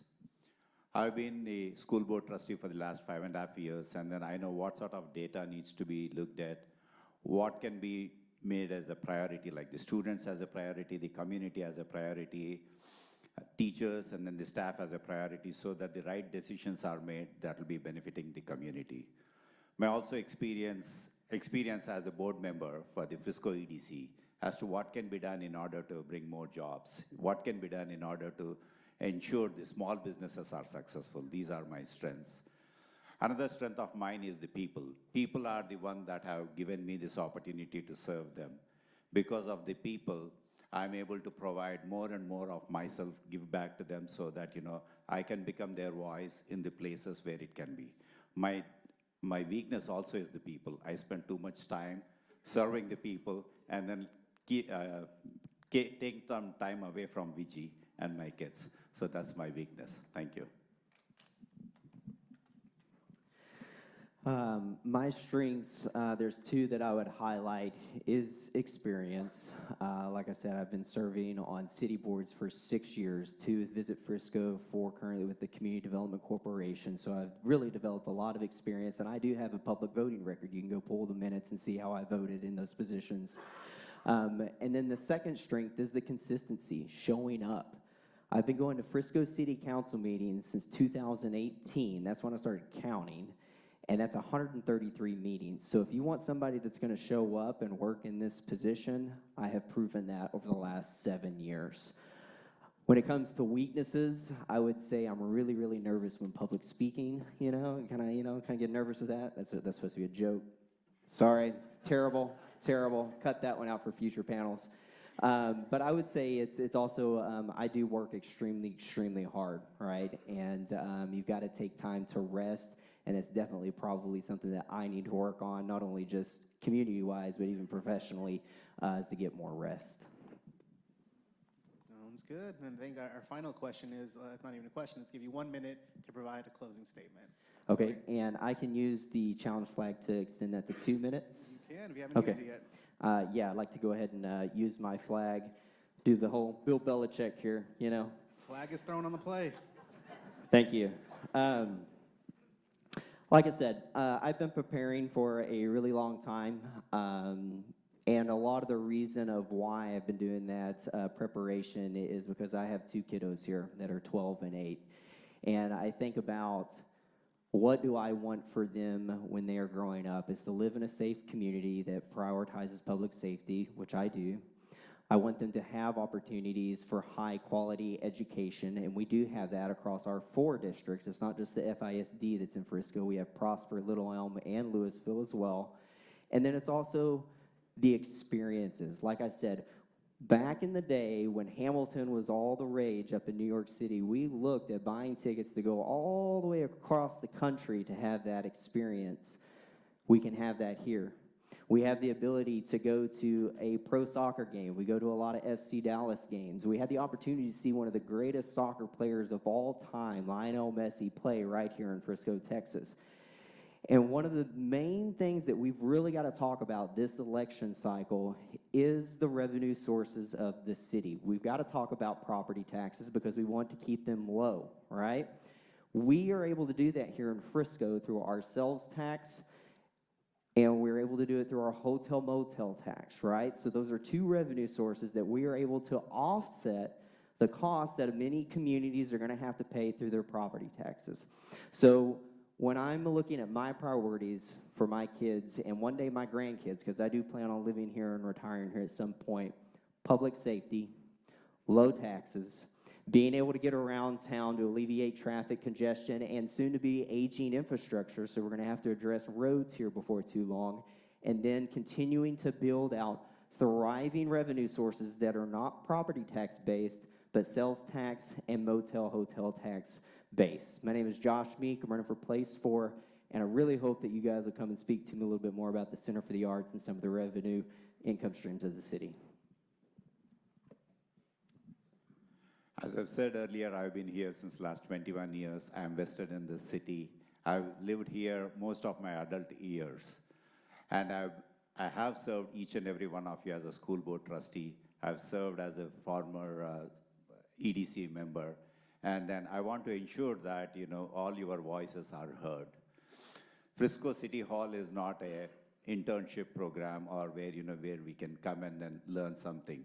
This is a place where when we are changing from a city, from a fast-growing city to a matured, complete city, we need leadership that has got experience. I have got that experience. I have put in my time, whether it is in the school board or whether it is in the EDC or whether it is in the nonprofits through which I have served the community. I have given myself to the community, and then I'll continue to do that. I've been the voice of voice of the community, and then I'll continue to do that. My name is Gopal Ponangi. I'm running for Frisco City Council Place 4. My website is voteforgopal.com, and all my social media handles are same. Thank you so much. You all have a great day. I'm really kind of tired of this this whole business about Sports City USA. I mean, how many professional sports teams can you have in a city this size? Okay, when the economy goes soft, what's going to happen? Are you going to buy a ticket to a ball game, or are you going to go and buy a necessity? So I want to get off of that train that's taking us to nowhere.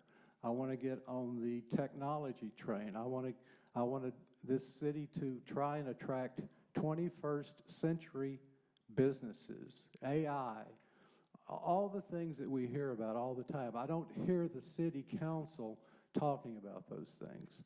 And another thought that I would like to leave with you is the fact that most of the candidates are on this track. They start with a commission or a board, and then they see that as a stepping stone to the city council. They serve a couple of terms on the city council, use that as a stepping stone to go further, to go to the legislature, or to go to for the big enchilada, go for the Congress. Anyway, not Sports City USA, Brain City USA. That's my 2 minutes right now. There you go. So I'm Sangeeta Datta, and I'm running for city council because I have a clear vision for its future. City of Frisco needs a leader who listens to the residents, who understands, who makes an insightful decision, and who takes action. Sitting on the city board or a seat for a number of years does not make a difference. It's the impact that you're making around here, and that's more important. Getting involved with the residents and understanding their needs and requirements and making sure to serve the people. No matter who gets elected, understand one thing. We, the city council members, are your representatives. So you see who you want a representative to be. I have come a long way from being on food stamps to being on the Forbes. And it's only taken dedication, hard work, and resilience to actually come there. That's the same intention I want to put into Frisco. And I've already made an impact for the people who know me. Now it's time to step it up and make a larger impact for the city of Frisco. That's important. Making an impact for the people over here, for the residents over here, that's important. And that's what I want to bring to Frisco. As I mentioned, making a real impact is a measure of success. Being it sales tax or being property tax, it's still coming out of your pocket. Yes, we have different terminologies. I'm in the insurance industry, and when I say I'm selling you a term insurance, it could be mortgage protection, City 101, it could be any kind. I can give you fancy names. I can give you very, very fancy names, but it all comes down boiling on one thing. It's a term insurance coming out from the same pocket. So understand something, when we are spending money, it's coming out from your pocket, however, whatever name you want to give it. It's very important that we look into the longevity of the city, make it sensible, and make it for a thriving economy, and always support the local businesses because they are the heartbeat of the city by itself. And they are the ones we are growing with. When the small businesses grow, Frisco thrives. And that's my intention to place around here. City Council, place 4, Sangeeta Datta. Thank you.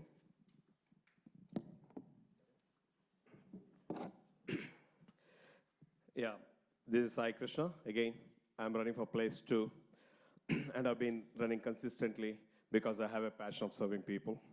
And that's what I do in our community too. So here is the promise. I don't promise that I cannot do. I can promise you that I can be in your subdivision. I can bring the city transparency to your door. That I can promise you. I can conduct a town hall meetings. I want my residents to know each and everything what is happening in the city. That is what I'm going to bring. First. Secondly, I'm big on safety, security. Frisco is growing rapidly. People are moving all over the nation. And we wanted to support the police and fire to make sure that they have all equipment, like updated one, to perform their job. So that's 2 key things I'm going to bring on the table if you vote me. Please support me.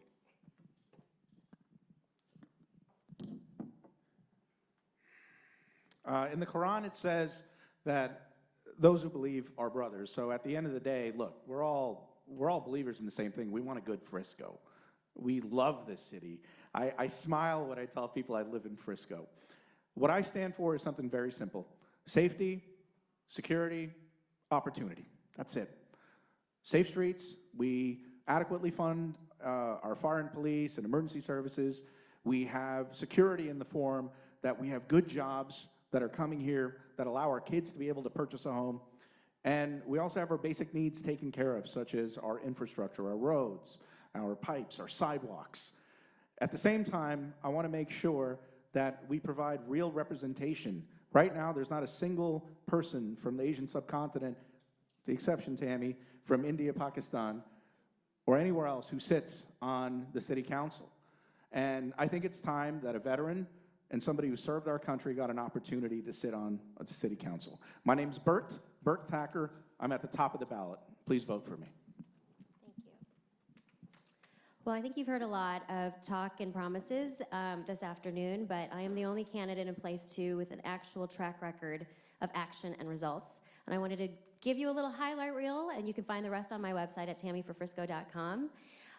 But to tell you what we've done in this first term. Number 1 safest city in Texas. Number 1 best job market in Texas. Brought in our very first Fortune 100 company, TIAA. Brought in 70 business expansion relocations, 50 without incentives. Fixed the hole on the toll, or at least did the groundbreaking for it.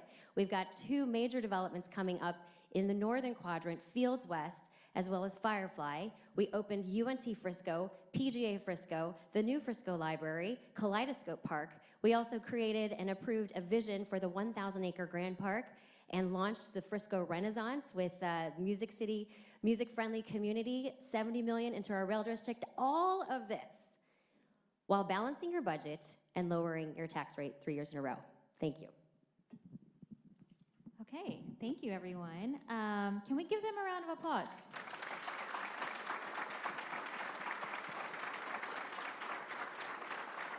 right. The next portion of our program and the last portion of our program before the meet and greet is questions from the audience. And I think while we have City Council up here, we can just field questions to them for them. Sounds good.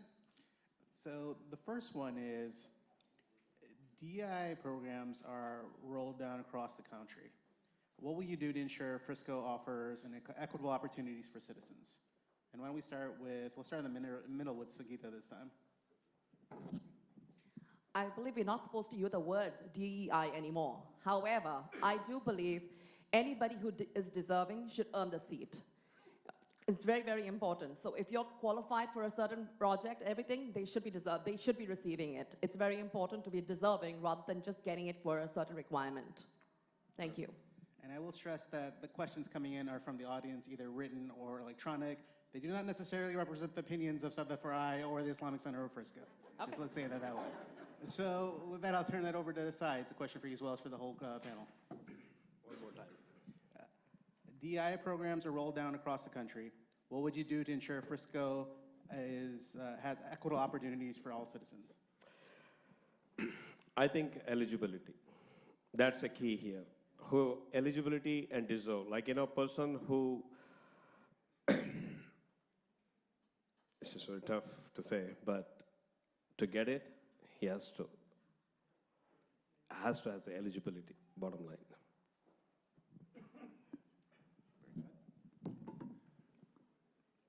So I think this question is addressing something that is kind of a lead up to a different thing, which is, how many of you, just by a show of hands, know how to do business with the city? Or for that matter, yes ma'am, thank you, just one out of this entire room. Or the county, or the state, or the federal government. I've written hundreds of RFQs. Many people in this room don't even realize that we have federal set-asides that have programs baked in for women-owned small businesses, for minority business enterprises. If you look at the African-American community, there's 754 billionaires in this country, 6 are black, right? And if you look at our community, how many have broken through, if you will, the glass ceiling? We can get rich, sure. How many of us know how to get wealthy? So I think part of this is creating opportunities for knowledge, creating opportunities for vehicles for people who have a good idea to not only be able to do business with each other, but also at a local level with our city. There's plenty of contracts coming out. I think it's important to understand the role of City Council. We are not staff. We give the staff the oversight of everything going on, all the contracts, managing on all that. We don't do that. The City Council is in charge of the vision, the policy making, and creating the environment by which our staff can execute what we want to see. So for DEI, those kinds of practices, I mean, really that's going to be something that from the council level, what are we saying we are as a city? And that's what we can do, and which we have done by actually creating for the first time our Multicultural Advisory Committee, which is 7 different people that have been appointed by City Council to advocate for their particular culture. And that is now part of our city. We also had an international fest. We listen to the diverse voices in our city because that is very important to our makeup, and it does make Frisco special. But as far as contracts and that kinds of things, that's for staff. All right, Josh, you want to take it? I think this kind of goes back into spending our dollars wisely, right? In the city, just as Tammy had mentioned, ultimately the city council casts the vision. It is up to staff to then go execute that. So in the spirit of being a potential council member, how can we keep property taxes low? It's going out there, looking at the vendors, the contractors that we're going to be doing business, and judging them on their merit, on what their qualifications are. Now, to tie back around, though, into diversity, that is one of the greatest, most cool things about Frisco is the diversity that we have, and we should be leaning into cultural events and festivals and celebrating and getting exposure to people that may not even know certain things about the cultures within our community. So from a business standpoint, it comes down to who has the merit qualification, and we should still, though, celebrate our diversity and cultures within our community. from the diversity standpoint, I'm very proud that I am in the city of Frisco. In 2017, when Jeff Cheney became the mayor, he initially initiated the Frisco Indian Affairs Committee, which spawned off to the current committee that Tammy has just mentioned. So this is an amazing city where every voice is being heard. From the federal DEI standpoint, I would like each and every one of you, whoever is interested, to focus on advocacy. Reach out to your senator, reach out to your congressman so that the voices are heard and then, they take the appropriate decisions. But from the city level, I can assure you that we are in one of the best cities in the country. We continue to listen, and then we'll continue to grow as a community. Okay, I know the question is about diversity, equity, and inclusion, but could you read the entire question for me? I gotta find it. So many Camille cards have come in. But the question was, DEI programs are rolled out across the country. What would you do as a city council member to make sure that all citizens have an equitable opportunity? Well, this is a really fairly easy question because all we do is we treat each other the way that we want to be treated. We judge each other by the content of our characters and not what we look like. And so that's the way I see it. Okay. So, as you're getting a lot of questions, I'm getting a lot of questions, and a lot of them I feel like can be consolidated. But this one is directly for Tammy. Tammy, so it's kind of three parts, but what is... How much time do I get for a three-part question? Well, no, it's like one-word answers. Oh, okay. So, yeah. But what is the budget allocated for first responders? And what is the officer-to-resident ratio? And what is the what? Officer-to-resident ratio.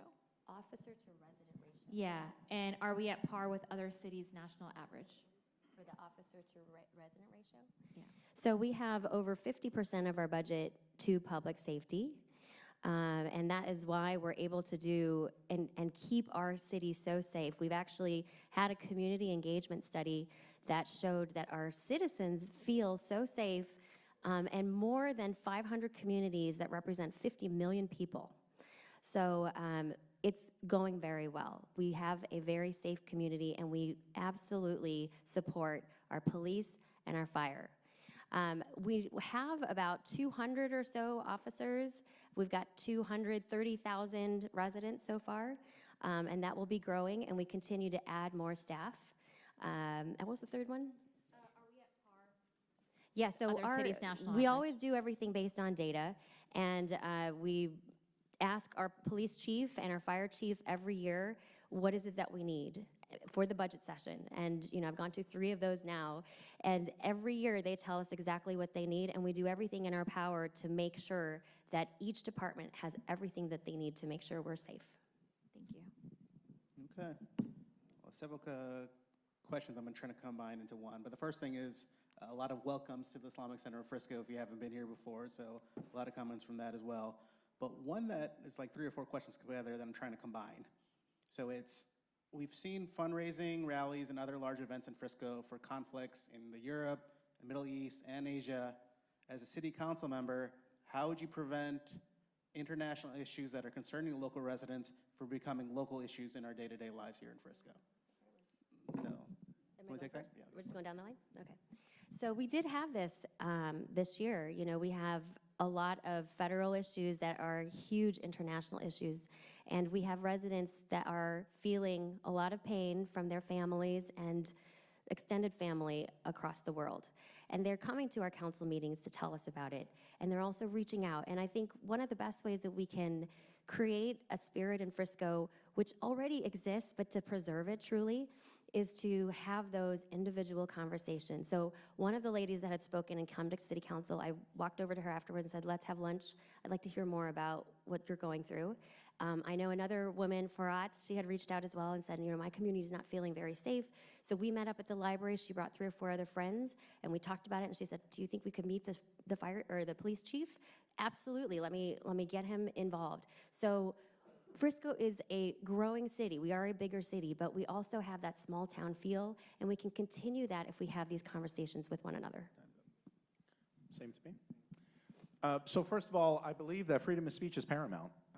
It is enshrined in our Constitution that we have the right to protest, that we have the right to voice and verbalize our opinions. Having said that, it is also imperative that we follow the local statutes and laws. So for certain gatherings, to make sure that they are not impeding the flow of traffic, that they're not disrupting the ability for ambulances and EMS to be able to get to and from places.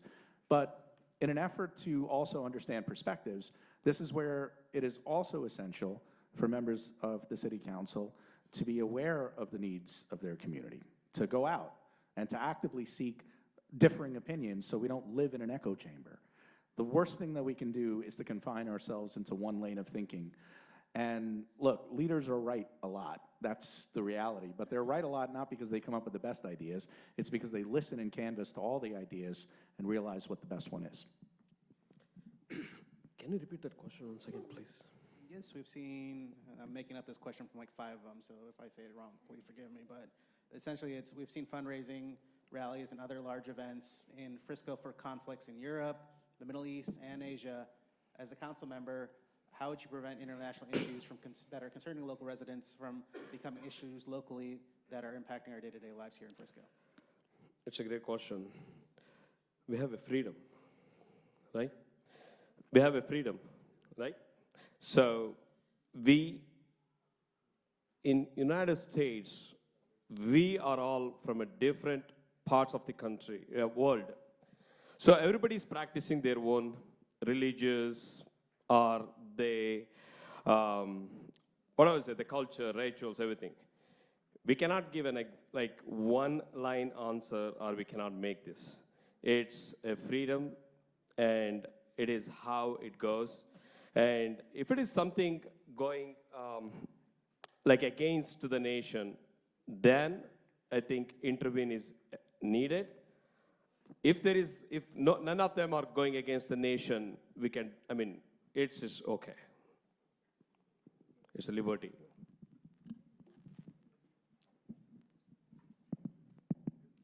Well, thank you for the welcome to ICF, but at the same time, I'm not a newbie. I've been over here coming from the last 6, 7 years that I've been over here as a supporter, as a donor as well over here, being very, very involved. And where international politics is concerned, I actually call it politics. So there's a lot of disturbance around everywhere, but I think we should keep that away from Frisco.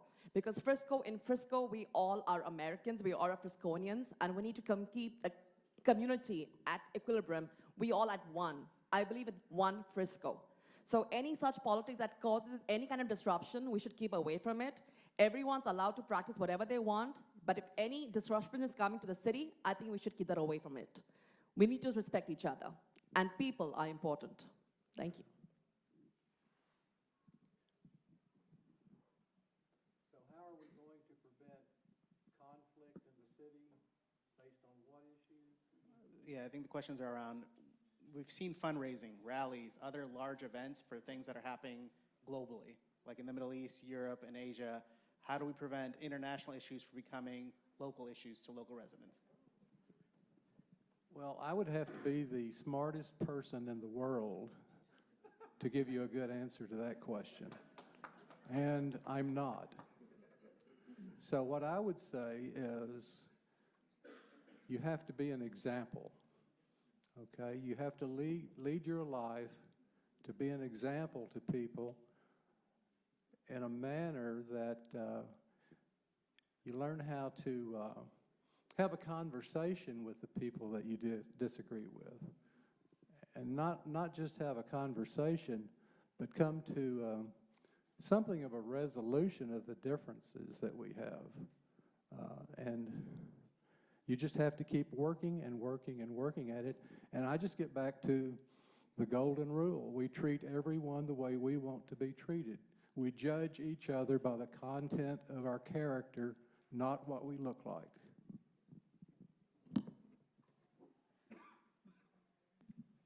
It is very important for the community to speak up, to allow them to speak up so that they are able to express what they have, what the feelings they have, whether it is for a particular issue locally or non-locally. However, we have to ensure that, it is within the limits and then it is not disturbing the fabric, like, following the rules as per the police and fire codes, so that, it is not impacting any individual. But at the same time, the opportunities that we are giving in the City Hall where anybody can come and speak, having the conversations is very, very important, because if the people are not allowed to communicate and then if everything is pent up, then, the results are going to come out in a very bad way. So it is very, very important as the leaders, we give opportunities for people to share what they would like to share.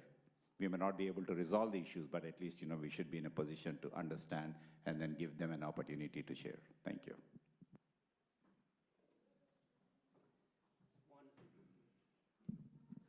One of the great benefits that we have as Americans, it should just be for every single human on the planet, and unfortunately it's not for a lot of places and people in the world, is that you should have the right freedom of speech and you should have the right to assemble. And when a government does become oppressive, you have the right to protest and let them know that you are not happy. But there's obviously rules and regulations around that, and we have to do it safely to keep everybody safe in the community. So I think at a local level, when situations arise as a leader, you step up and you facilitate conversations and you try to have healthy, open dialogue between the two people or groups that are on opposite ends of the spectrum. Because it's when there's no communication, the problem only festers and grows and grows. Because once we can relate to a problem or we're aware that there's a problem, a lot of people's perspectives and understanding of that problem change, and that's where you can start to build some cohesiveness and potentially some agreement. Okay, thank you. All right, well, we are pressed for time now, and we have some questions. Well, we have a lot of questions, and I wish we could ask everyone every single question that we got. But we also have questions for Frisco ISD, so we want to be respectful of time and attendance. And if we can thank City Council again. Thank you.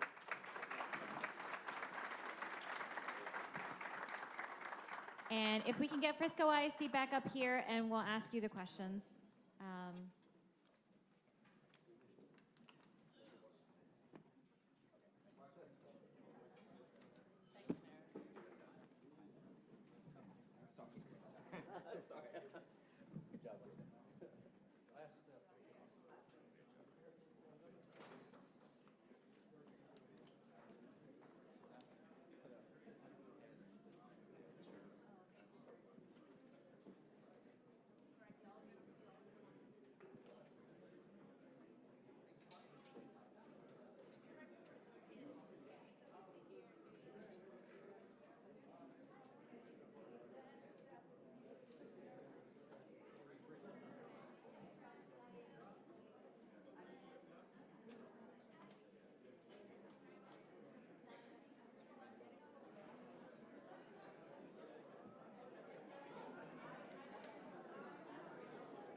Same seat, same seat. We have an extra seat.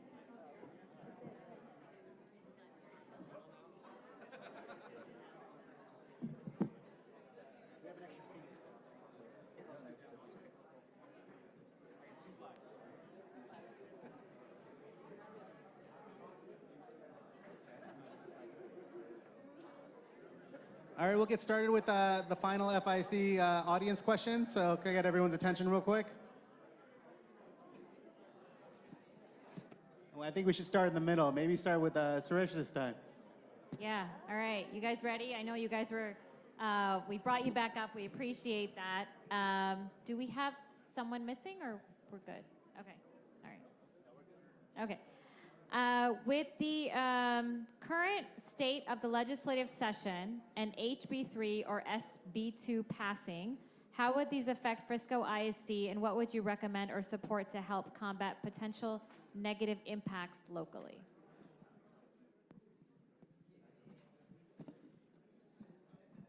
I think I'm not sure actually, but one thing positive I'm expecting, I think, is the increasing the student percentage money, which we used to get like now $6,000. I think there is, it goes up like another $1,000 more. It definitely helps us Frisco ISD. I'm not sure that's what you asked, but something I'm just talking about positive, which something is going on in the legislation right now.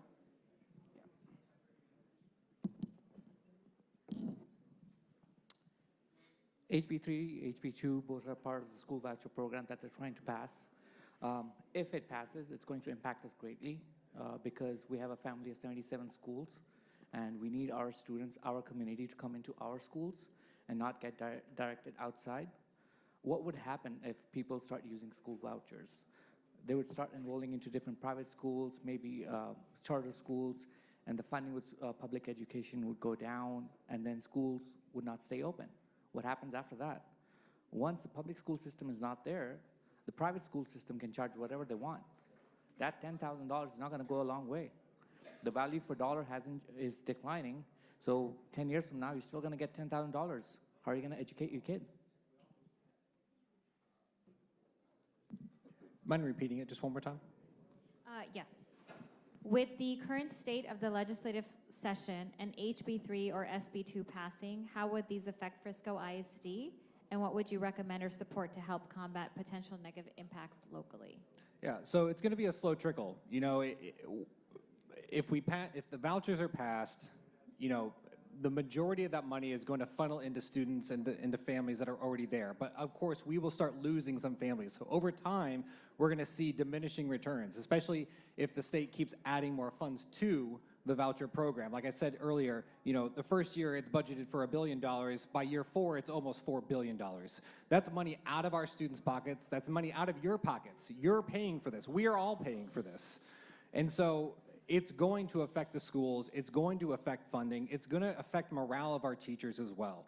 So all of these things are poor outcomes for the 5.5 million students that are in our school system. So yes, we need to do whatever we can to safeguard that, to try to advocate to our legislatures to try to stop this, at least to try to minimize it and make sure that even if it's passed, that it does not balloon like it has in every other state that has passed similar legislation.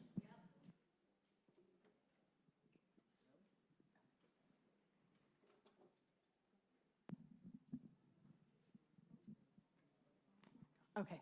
All right. So as I said earlier, I am not a fan of this voucher bill at all. And if you were listening to what I said earlier, then you'll remember that when this was first presented to everybody, it was going to be for all 5.5 million students in the state of Texas. And then when SB2 came out, Governor Dan Patrick put out a notification saying how great it's going to be for 100,000 students. So on the outset, I don't anticipate Frisco ISD being significantly impacted. They have geared this for, of all populations, the special needs community, and the 20% after that is going to be toward people with an aggregate gross income of less than $161,000. I think that this is still going to pass, even though I know that I don't agree. I was actually at a forum in Highland Park a couple weeks ago, and I went up against Corey DeAngelis, their lobbyist for this, and I made him look a little silly because he had his facts wrong. So here's what we need to do. We need to focus our time in getting our state legislator to fund public schools the right way, which is by enrollment size. And I think that if we put our efforts behind that, this voucher thing isn't going to work. And if we look at other states, it's failed everywhere. I don't know why they think it's going to be successful here. So, like I said before, SB2 and HB3, unless the Texas legislators come up with a different funding formula to fund the schools, it is going to affect locally. And it's going to take away the, even if the top 2% of the kids leave the district with that fund, it is going to affect us tremendously. We want to stop that, actually. Make sure the rich already, they're sending the kids to the private school. They don't need money, additional money to send them there. So the money locally, it has to stay in our, whatever the property taxes we raise, it has to stay within our school district. It has to be meant to spend our students and teachers, nothing else. So I agree, the voucher program is going to adversely affect our school system. Attendance is going to decline. Needs are not going to be met, especially for special needs, for some special programs. And we need to make sure that we are communicating with our teachers as to what's going on at all times and our educators. They will be affected. and this will probably happen. So we need to be proactive, and I think the school board is definitely being proactive with open enrollment. They're being proactive when they have to address personnel. They are addressing them in advance, giving them opportunities to find alternatives. Thank you. Okay, and we do want to be mindful of time, so maybe one more question. And this one actually came from an FISD student. I always like to close with one of these. And the question is, what is your approach to address mental health issues among students? Is there more that we could do? And we'll start with, Stuart, you want to start? What is your approach to address mental health issues among students? What more can we do? So my approach is just, it's openness and being willing to talk, being willing to communicate. So it's multi-layered. We need more counselors in our schools, if we just want to start right there. We need more opportunity for students to seek help when they need it. You know, yes, they can scan a QR code and they can maybe see somebody, you know, over the next couple of days, but we know that our school counselors are spread thin. When you have hundreds of students that you're in charge of or you're responsible for in the schools, you know those needs aren't being met. So if there's a way that we can get more counselors and more opportunities there, we can start there. We also need to make sure that the stigma of seeking help is eradicated. It is okay to ask that for help. It's okay to ask questions. It's okay to not know. We live in a society where everyone's scared to not have the answer. I can tell you, I don't have all the answers, but I'm willing to ask the questions, and we need to make sure that that culture is thriving.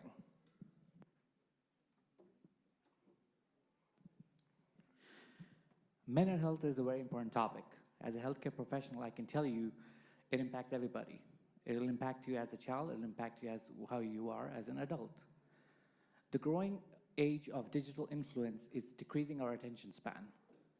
It's making us more and more reliant on instant gratification. We want instant results, we want instant knowledge. The whole reason why we're not watching long videos on YouTube and coming down to reels and small 30-second clips shows how much our attention span is more inclined towards change and an instant change. It releases dopamine that makes us go high, and we enjoy that dopamine release. So when we're now dealing with reality, we don't get that instant gratification in routine life, where our tasks, we have to be long, we have to put in the effort. There's also decrease in the physical activity. When you do a lot more physical activity, that also impacts your mental health. On a community level, we should contact our legislators to get the copay removed for any mental health screening or consultancy for any psychologist that anybody wants to see for any help.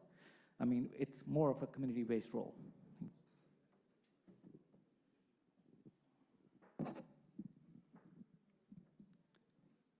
Mental health and wellness is always like is a most like everyone's topic now. Everyone has to take care of it because there is still always a gap, even whatever we do. But this can be done, achieved mainly like with the involvement of the teachers and the counselors at the school level, and have a session like in a peer supporting groups, and then talk to them, and then actually work together and to avoid these kind of issues. So because it's not like just the Frisco ISD issue, it's like all over. So many districts are facing the issue, and then work with other school districts, how they are doing, how better they are doing, how can we can actually combat this kind of ongoing issue. So that's what my suggestion. Thank you.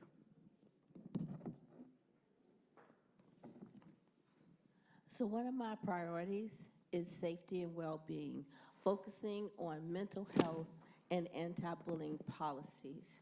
I had the opportunity to serve on the Legislative Leadership Committee, and I was on a subcommittee called The Whole Child.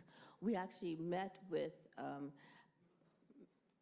Frisco ISD staff and community members, and we need to create more strategic partnerships.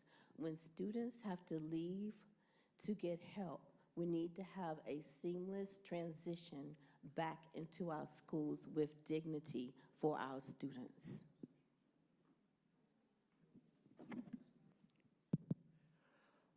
mental health is a serious issue. It's because of the anxiety, depression, and peer pressure. That is the main reason it's causing this problem. If you think about all the shootings happening around, all the school shootings, it's because of the mental health issues. We need to address that as a community. We had to come up with make sure that the kids understand it's all about pressure. It has to understand, it starts from the classrooms, and the parents has to educate them. I mean, it's okay to accept the negativeness and move forward from out of the negativity to the positivity. That is what, if they stuck with the negativity and they build up their mind, that is what it's a social isolation. That is other problem it is causing them. So it is a community issue. We need to work with all the stakeholders in this to resolve it. Not only the counselors, it's the parents, it's the key. And cyberbullying is another problem. It's another emerging everywhere. Because that issue is totally, it's invisible. Okay, so I will say that Frisco ISD has done a great job with our counselors. We have licensed counselors in therapy in our middle schools and our high schools. So I do feel that our counselors are very capable of handling these challenges when their students come to them for help. One of the bigger issues that I have, and I have school safety as one of my top 3 priorities, and it's actually on my street signs. Part of that embodies the fact that we are seeing still way too much bullying inside the classroom. And in this day and age, it's extending all the way out into the internet. Year over year, we are seeing statistical studies that show that anxiety, depression are going up, double, triple, quadruple, since children have access to the internet. So for my students out there, to give yourselves a break, please put your phones down. You need a break from it. You absolutely have to just take a minute for yourself. Let's work with parents and teachers to teach you those coping mechanisms, to make you feel comfortable about that it's okay to take that break, engage with people one-on-one, increase those conversations. And I'll tell you one last thing.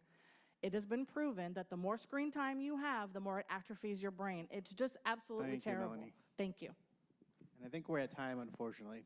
So Yeah, a lot of questions, and maybe we can share them with you somehow later on. And I would love for the people that were in the audience and submitted the questions to be able to ask you those questions as well. But on that note, thank you. Thank you very much. If we can get another round of applause for all of them. And as we begun with thanking God, I think Amr can share a final prayer before we end. thank you. And before I do that, I do want to thank the Islamic Center of Frisco, its board of directors, the civic committee, my fabulous moderator over here who's kind of led the way at Islamic Center of Frisco. So thank you, Sada, for 10 years of doing this. So appreciate all your work into this. And I think, Amr, before you do the prayer, maybe another disclaimer. We are a 501c3. Yes. And just to confirm, just so we're all on the same page, Yes, the Islamic Center of Frisco is a 501c3 organization. We do not endorse or support any specific candidates. All candidates were given equal amount of time, and all questions that came in from the audience were from the audience and did not necessarily reflect the views of the Islamic Center of Frisco. And all candidates were invited as well. And all candidates were invited. With that, as we started, we'd like to close in the name of God. In the name of God, the all-seeing, the all-hearing, we thank you for the opportunity to gather here today and for the spirited fellowship we have shared. We ask you to bless and provide strength and patience to all of the candidates and their families during this election journey. We're grateful for the wisdom and insights that have been shared, and we ask the words that were spoken here today lead us to our stronger Frisco Independent School District and City of Frisco community. May your peace be with us all, and may we carry the spirit of unity and purpose with us as we go forth. In God's name, Amen. Thank you, everyone. Thank you so much. And I always like to close these with one of my favorite quotes in leadership. A great leader knows the way, shows the way, and goes the way. So I want you all to go that way to the tents and the booths in the back, and make sure you hear from the other candidates as well. Thank you so much.